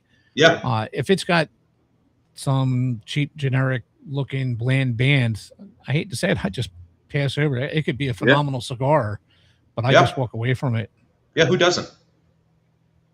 I don't So know. do you think, go ahead. I'm sorry. Do you think social media has helped you or hurt you a little bit? I can't think it's not been a hurt yet. I use, because I'm a one-man shop right now. I've got 4 friends that when I told them the idea, they all said, do you need investors? And I said, well, more money never hurts. So I had 4 good friends. 2 of them were prior clients actually at my day job. And they were just like, no questions asked. Yeah, we want in, how much money you need? It's yours. Like, take it. We believe in you. We know if you're going to do it, you're going to succeed, because they know how I am in my normal business, And they're they're both, well, one of them's a cigar guy. One of them I reintroduced to cigars. I gave him a Deadwood Dominicana, and he was like, oh, this is wonderful. And that's when the discussion started about, him investing with me. But yes, I don't think social media has hurt me. I can't think it's been a net positive yet, though. And I just don't know if my reach isn't good enough. I mean, I did one post randomly on a Monday night that got like, I don't know, I think it's 1,800 views.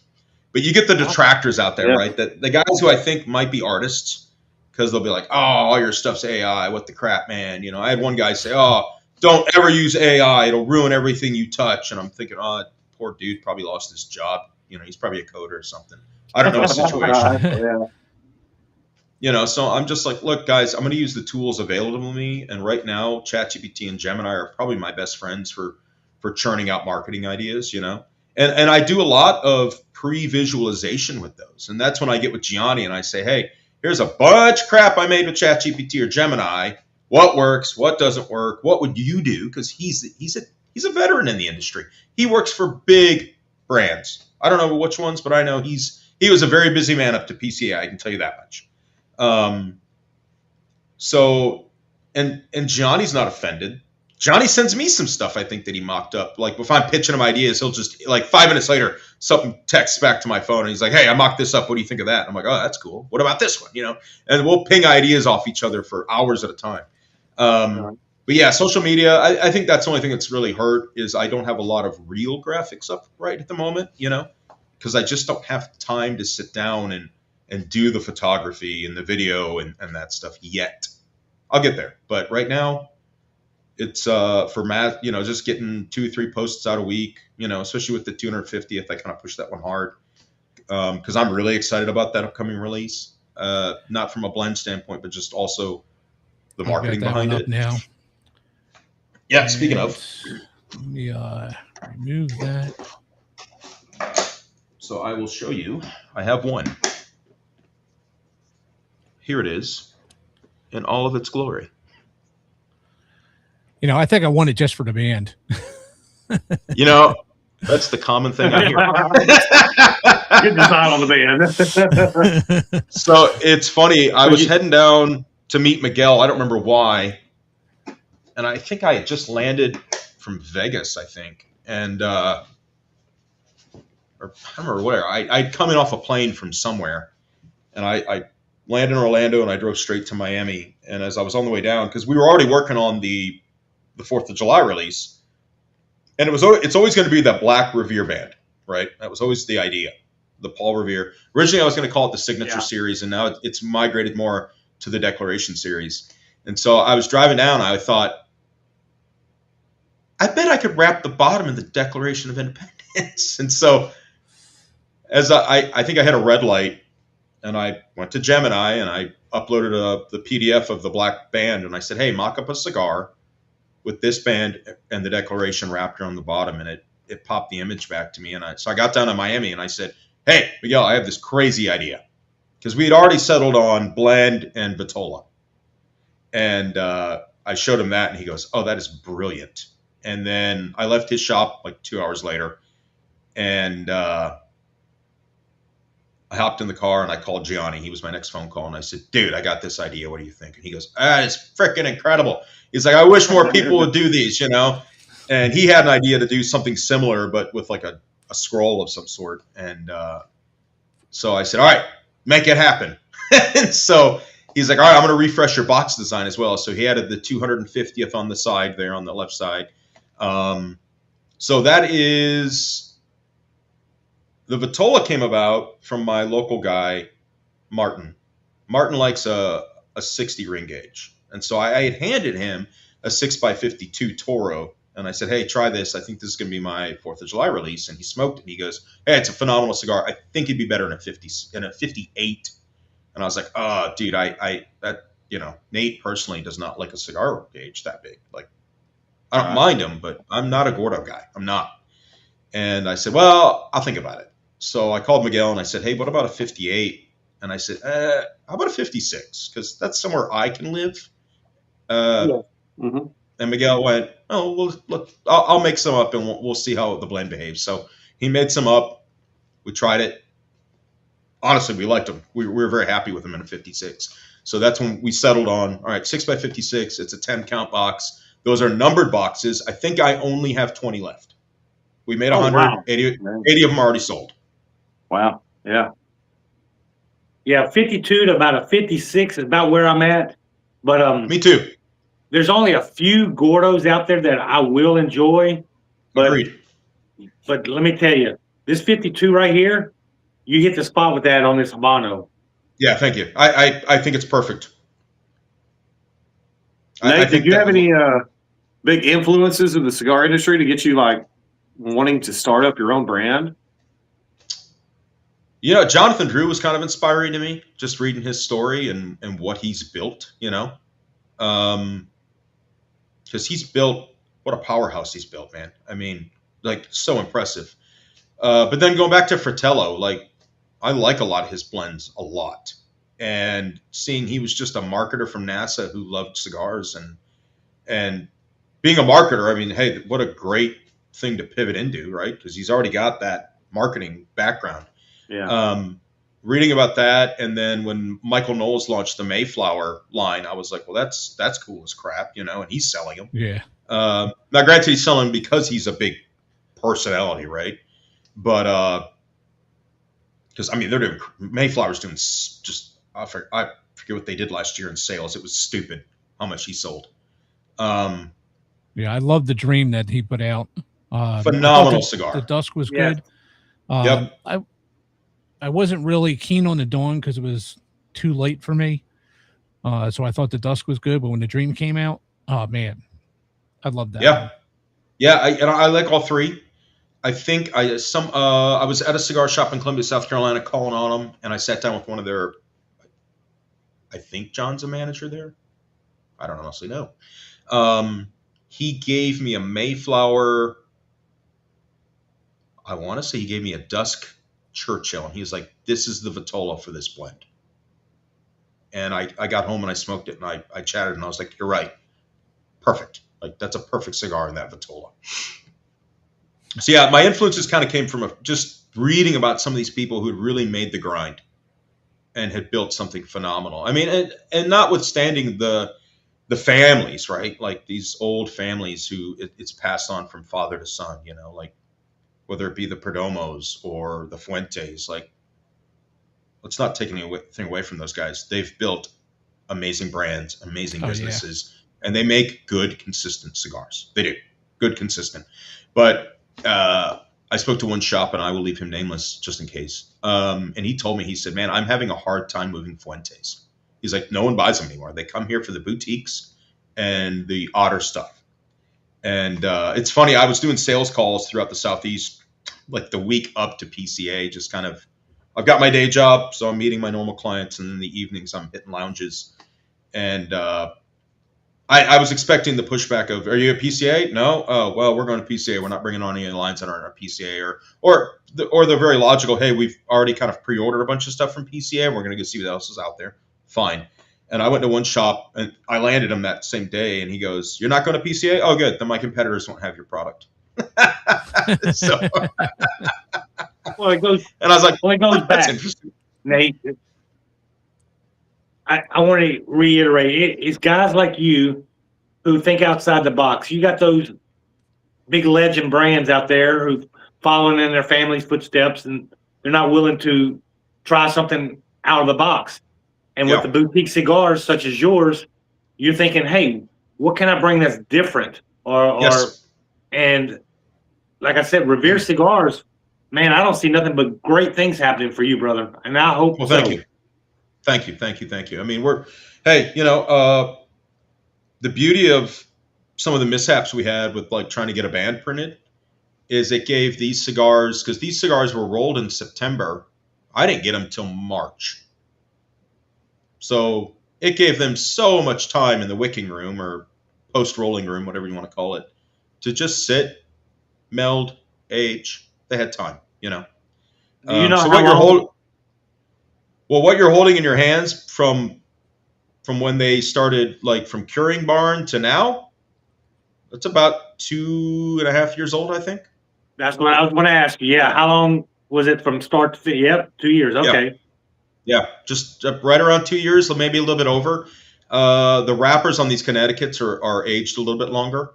So I don't know the aging on the Connecticut wrapper, but I can tell you for sure the fillers, minimum 2 years. Well, Connecticut seem to hit their prime a little sooner than the Habanos and Maduros. Yeah. Obviously, a little more aging always helps a Yep. Maduro. Always. Kind of smooths them out a little bit. Yep. Takes the rough edges off of them. Yeah. Yes. But this Habano, man, I don't taste any rough edges. I don't taste no acidity or bite in it. It's very smooth.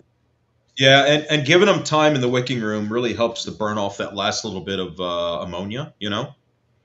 Because how many times have you maybe picked up a cigar and you're like, oh, I bought a few of those. Those need to rest another 6 months or something, you know? Yes. And that was a little bit harsh. Yeah, me too. When they're kind of like fresh, for lack of a better term, right? A fresh cigar. So yeah, they need that time to just sit and do their thing, man. Everything except for maybe human beings gets better with age. So, I got another one for you, Yeah. Nate. Yeah. So I have a background industry in craft brewing. I used to own my own craft brewery. amazing. I see how craft cigars is trending like craft breweries were. Yeah. Do you feel like there's still an up track of, say craft cigars? And are you worried about the where it's going? Do you think like the bottom's going to fall out like the craft breweries did, Mike? I think for some brands it will happen, and that's once again why I want to be very intentional with what we release. I don't want to be releasing 20, 30 lines, right? Right. Yeah. Because then you get lost in the noise with every other brand that's constantly releasing something new. Okay. Obviously, you've got to release something new every now and then to kind of re-energize your fan base, keep them interested, keep them coming back, right? I will say last year, legacy brands lost 20%, I think was the number, market share. And I think the reason being is guys like my son's age, the 20s, that are just getting into cigars, they don't want what their dad and their grandfather smoked. And they're looking for brands that can connect them to a mission or that are story driven, not just, well, here's a great cigar from a legacy factory or even a boutique that's been around a while. Well, so I think if you can keep your... When he told me about the cigars, I was like, wait, that's got a good storyline to it. Yes. It intrigued somebody to want to actually, you know what, I'm going to grab that and smoke it. So exactly. I will say in the 6 shops I'm in, because once again, we've only been really pushing the brand, well, as far as like actively getting out there and meeting people or sending samples to shops and calling on them. What's today, May? I really only started calling on people April, Oh, okay. And so the feedback we've had and the sales we've seen have been quite positive. And it's because people see the band first, like we were saying, right? We shop with our eyes. So they see the band and they're like, oh, like the shop in Miami that carries them. He's like, man, a lot of guys from the New England area, Northeast are seeing it and they grab it because to them, it's a piece of their history. Right. Yeah. They see that Revere and they're like, oh yeah. Yep. I'm from that area of the country, That's it. And he's like, either they smoke it in the shop and they come back and they buy another one to go because they actually enjoyed the cigar. Or he said, a lot of these guys have left. They've gone to the beach and they come back the next day and they're like, hey, let me get some more of those Reveres. It was a good cigar. So to bring up Dunbarton again, Steve Saka said it best. People buy the first time for the band, but they'll come back if it's a good cigar. So yes, sir. Once again, intentionality about the blend and what is Revere going to release in the future. If it's not a cigar that I would pick up every day and smoke, then I don't want to release it. Absolutely. I mean, and that goes with like craft breweries as well. I mean, if you're not coming up with something new constantly, people are going to quit showing up. Yeah, exactly. So I've got 3, maybe 4 things in the works right now I'm working on, but we're going to release those very slowly, very intentionally. Obviously, the 4th of July one's the big one. I've been planning that since day one of this brand. Yeah. And then, so every year that Declaration series will have the same packaging, but it'll always be a different blend. So I don't know what next year's blend's going to be yet. I have no clue. Maybe it'll be a Maduro, maybe a double Connecticut. Not a clue yet. I'll get there, and then we're working on, the Tea Party, the Harbor, Shot Heard Around the World is what I'm working on. So I spoiled that one. Liberty or Death, and then we're also playing with, I don't know even the blend yet, the Green Dragon, because that's where Revere and all the guys would go to plan a lot of this stuff, was the Green Dragon Tavern. And I mean, you can always throw in the Old North Church too, as well. That's another one I'm looking at. And then I found out Sorry if I new. fooled anything. No, you're good. That's one we're looking at. And then I was sitting with he was smoking the Two Lamps Toro, a new shop that I've got right near a naval base. And he said, did you know Paul Revere was the general of Fort Griswold? And I said, no, I had no clue. And he's like, there's an idea for you. And I was like, there's a new name out there. All right, but okay. Now I got to dig into the history of that one. So, okay, more reading. So, all right. And then it's what's really good that you're able to build here? off of that. You created something one of a kind, that there's so much history behind it. You're able to build off of it and just keep the legacy going. Yes. Yeah, and there's 100 ways we can go with it too. And then like the parent company that I founded, or my LLC, is called Flame and Leaf. So that might eventually get its own very unique, specific line as well. But in the Revere family, that's where my focus is right now, because I've always been very passionate about that period of American history. Like it enamored me as a child. So that's going to be my focus for a very long time, is Revere. Is there anything that you can share with us now that on your next cigar, what blend it might be? If you can't share it, I understand, but is there anything? I can. Let me pull up my recipe notes. So I will say, so the 4th of July, that is a Rosado wrapper with a San Andreas binder. Let me see. Where's my recipe cards I sent Miguel?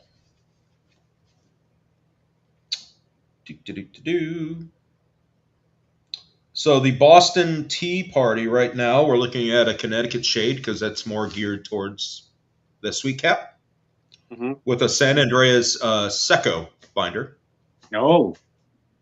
And then the Harbor, I'm still debating. Do we keep it the same, non-sweet capped, or is it a completely different cigar? Right now we're playing with it maybe being a completely different cigar. So that would be an Ecuadorian Habano wrapper with a San Andreas binder. So the flip of the Midnight Ride to an extent, but radically different fillers. And then the Green Dragon right now, I'm looking at a San Andreas Oscuro wrapper with a Sumatra binder.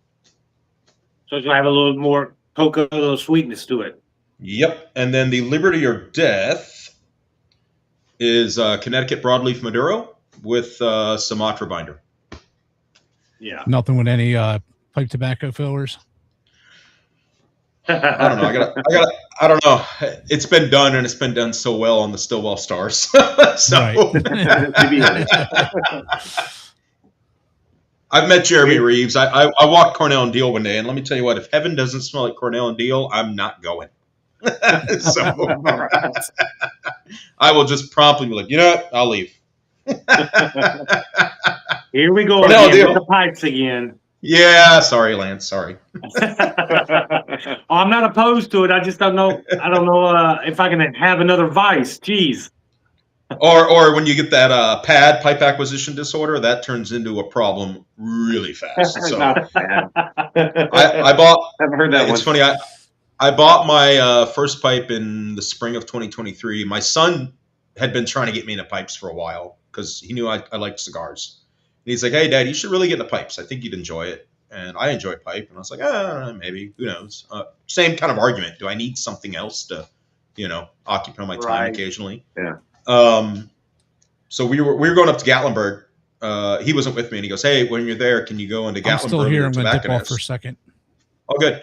He said, "Can you pick me up a pound of their Cades Cove Cavendish?" And I was like, "Yeah, no worries. I'll pop in, buy a pound of tobacco for you. No big deal." So we walk in there, and my daughter sees this church warden pipe, and she says, Dad, buy the Wizard pipe. And I was like, I don't know. Like, I wasn't here to shop for pipes. And she's like, you should buy the Wizard pipe. So this gentleman named Rick comes around in a 3-piece suit. And Rick is the most eloquent speaking person I've probably ever met. And he's got a pocket watch and a 3-piece suit. And he's an older gentleman. And he comes around and he's got this very deep voice.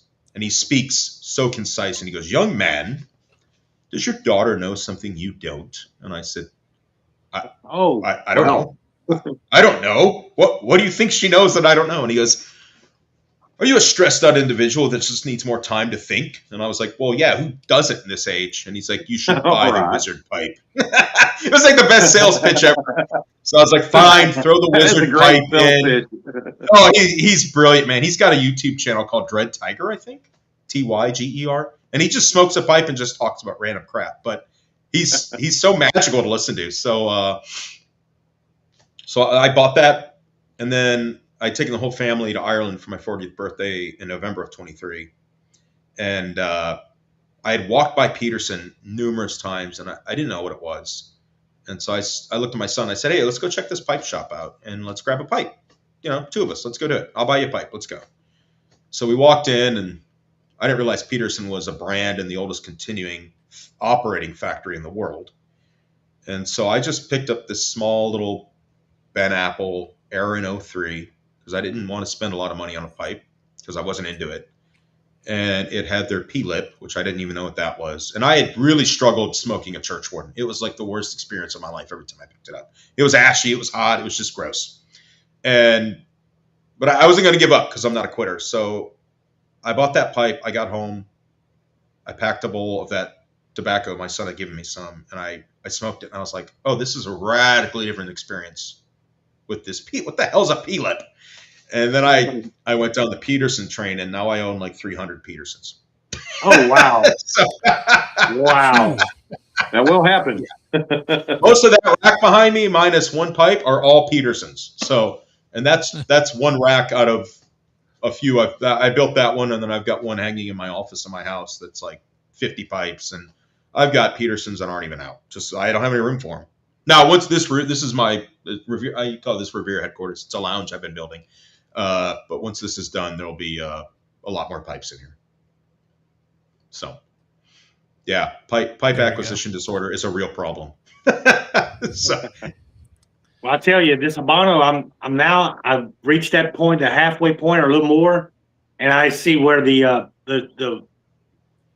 baking spice has kind of subsided a little bit, and now more into you still got that bread notes to it. I'm really still enjoying the construction is still amazing. I'm getting a great burn. I'm really enjoying this. I have finally pulled off my wrapper, and here's where I'm at. Are you done, Daniel? Maybe I just smoked mine a little bit quick. Yeah, I'm talking. It was that good, okay?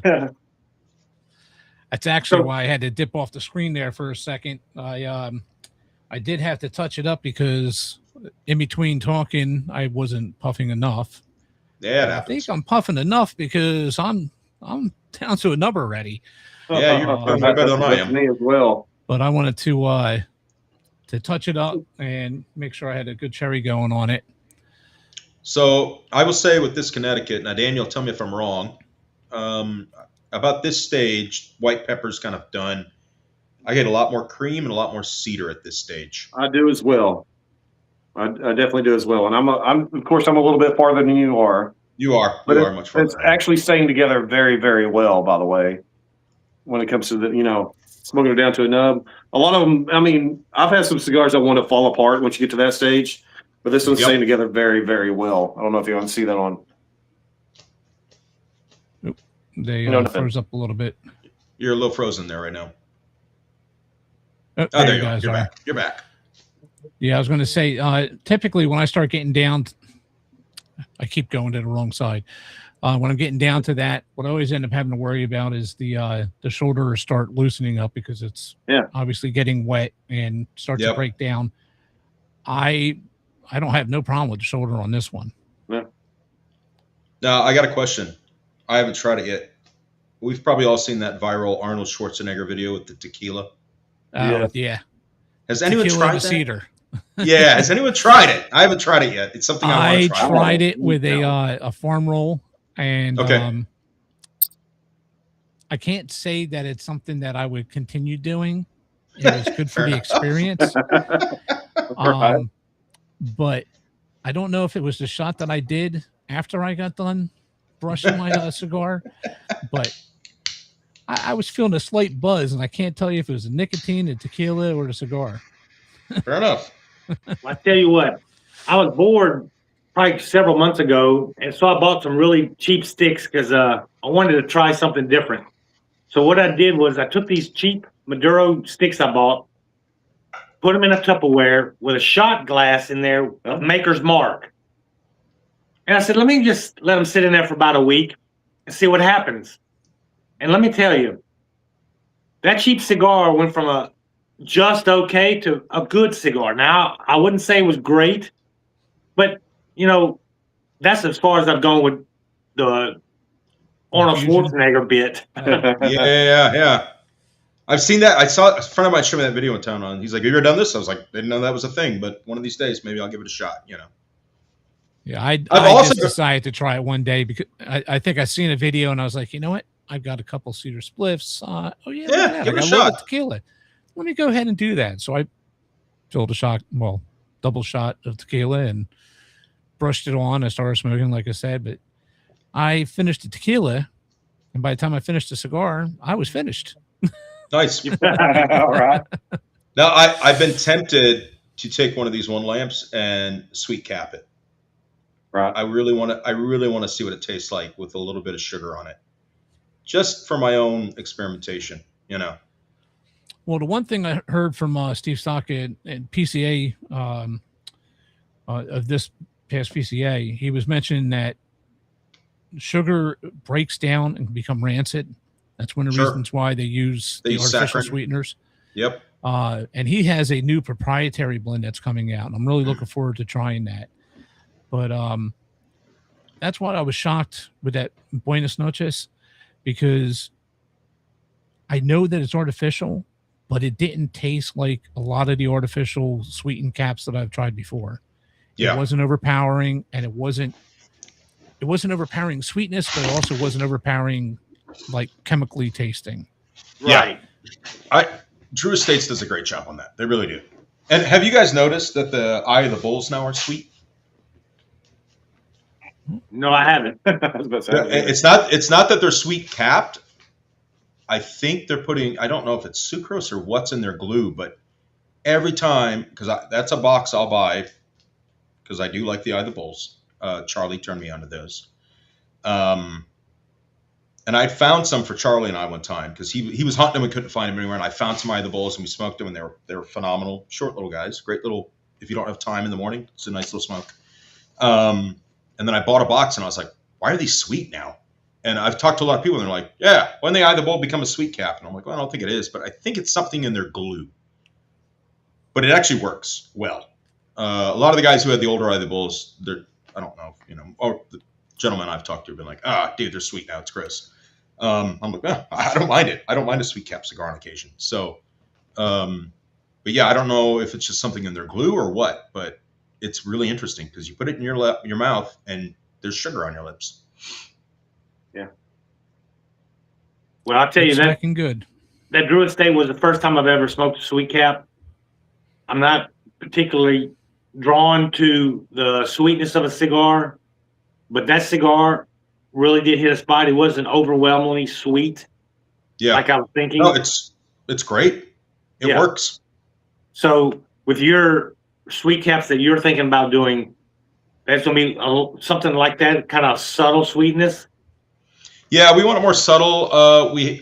Right now I've asked him to put a little bergamot or something in the sweetener. Because my initial notes on that is I wanted it to be reminiscent of a glass of Earl Grey tea. Yeah, I love Earl Grey tea. Yeah. Me too. And I don't mind an Earl Grey without anything or a little bit of milk and honey in it, like the British drink it, right? So that was kind of my thought behind it, is it kind of needs to be, that's why we were going Connecticut wrapper, to bring that creamy notes to it. And then I said, hey, when you do a sweet cap, I'd like some bergamot or something in that family, because I kind of want it to be reminiscent of a glass of Earl Grey with milk in it. We'll see if that works. We'll find out soon. But that was my initial idea behind that blend. And I also wanted some Indonesian tobacco in it, and I was told no. So, because Indonesian will kind of bring some of those more tanniny notes, right? So I was like, hey, get some Indonesian filler. And he was like, no. I hope it blows up for you, buddy. I really do. Yeah, well, we'll see. And a lot of people have told me, why do you want a sweet cap? And I'm like, well, there's a larger female audience now, and that's a good way to introduce them to the Revere line, Yeah, I don't know what the statistics are right now, but I know that they were saying that the greatest influx of new smokers happens to be female. Yep, agreed. Yeah, there's a cigar shop. She'll drink she'll smoke. My wife will smoke a cigar with me every once in a while with a nice spirit, and but she is into the infused cigars because she likes the sweetness and the floral notes. Yep. Well, it's funny. My wife and I, we took our first cruise last year for her birthday, and we were at dinner one night. We met this couple, and we got on the discussion of cigars somehow, and his wife was like, "Oh, there's a cigar. There's only one I'll smoke," and she's like, "It's called Big Bertha," and I was like, "I don't know that one." She was like, "Yeah, it's like Big Bertha," and I'm like, "Not a clue." And she's like, "Honey, what's that cigar I like?" And he was like, "What?" Because he was talking to someone else, and she's like, "It's like Big Bertha or Fat Bertha," and I was like, "Are you talking about a Fat Bottom Betty?" And she's like, "Yeah, that's it, Fat Bottom Betty." And I was like, "Oh yeah, that is a great cigar." I've got a good friend of mine out in Texas, and that's all he will smoke is Fat Bottom Betties. And so anytime we're together, if I know he and I are getting a cigar and I get to a lounge for him, I just buy him a Fat Bottom Betty. He's a happy camper, Hmm. Well, I'm coming down to the end of mine now, finally. So yeah, and as we're winding like down, I said, this Habano. Go ahead, Lance. Oh, I guess he froze. Froze I up. was going to say we're starting to wind down now. We hit the 2 hour mark. 2 hour mark. Boy, is this your longest one yet? I'm sorry. Actually, it was absolutely fine by me to hit 2 hours. I don't know about our audience, but I want to thank everybody who did come out and join the live tonight. Any more questions out there? It will be posted on Facebook on the Keep 'em Lit Guys cigar group page. What's my group? It's the page, or in CigarPop Nation. It'll be listed on Instagram, YouTube, on Lance, as well as on mine, which is CigarPop. Lance is Cigars Daily Review by Lance. And I had just one last question for you before we roll out. Yeah. Where do you see Revere Cigars 10 years from now? 10 years from now, I think then 10 years from now we'll probably be at least nationwide. Hopefully, that's my goal. As get as many lounges as possible nationwide. Loyal following, loyal fan base. By that point, within 10 years, once again, I told you I didn't want to flood the market with a bunch of different blends and lines, but I could see us probably with six to seven core lines and then at least 2 limiteds every year. Good. Yes. Yeah. And from our audience, we have best show, love the show guys, great show guys.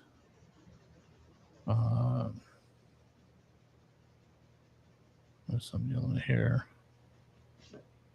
Again, this Guys is Nate rocks. Lynn with Revere Cigars, and you can go to his website, which is what? Yeah, let me pull that back up here. So again, that's reverecigars.com. All right. Yep. And I want to come over here and just post this thing. This is another shameless plug. Love them. So we're just a couple of guys that like to keep them lit. And if you're interested in our Keep 'em Lit Guys podcast and would like to obtain your own Keep 'em Lit Guys podcast shirts Follow the QR code here on the screen. We earn a small commission with each sale, and each sale helps us bring you down to earth, honest reviews and no fluff content. Also, for those of you who are still with us in the audience, if you send me a message to my Facebook page, Facebook Messenger, Instagram, whatever, we have Keep 'em Lit Guys podcast stickers. Oh, I like I will personally mail them out to you. Lance will be getting some of these as soon as the shirts arrive. And that's all I've got. Nate, I want to thank you for absolutely, joining gents. us tonight. It was very entertaining, very informational. I love hearing the story, the blends, the future, and the fact that we need to keep them lit. Yes, Nate. I wish you much success with your brand, and I enjoyed this 2-lamp. Thank you, guys. Habano. Yeah, it was fun. Daniel, I definitely hey, love man. the midnight ride. Unexpected surprise. Glad you're on. Well, I hope I, please you a little bit. No, this good is new questions. to me as well. It was good questions. I appreciate it. And knowing you're a craft brewer, that brings a different aspect to it, right? Right. Yeah, that's what I try to bring, at least, and that's pretty much the only reason he was like, "Hey, you're down for the weekend, for the holiday weekend. Join this podcast, join this stream. You're going to have some good questions." So No, I appreciate it. And I got to mail you guys some Robustos of that midnight ride, and then I'll send you one of these Revere Glencairns as well. hey, do not threaten us with a good time, okay? Yeah, exactly. You read my mind. All right, Gentlemen, guys. it's been a blast. I appreciate it. I really do. Thank you so much. Thank you, Thank Nate. you. Thank you, Nate. Thank you all. Have a good night. You too. See ya. For more pro tips and honest reviews, like, subscribe.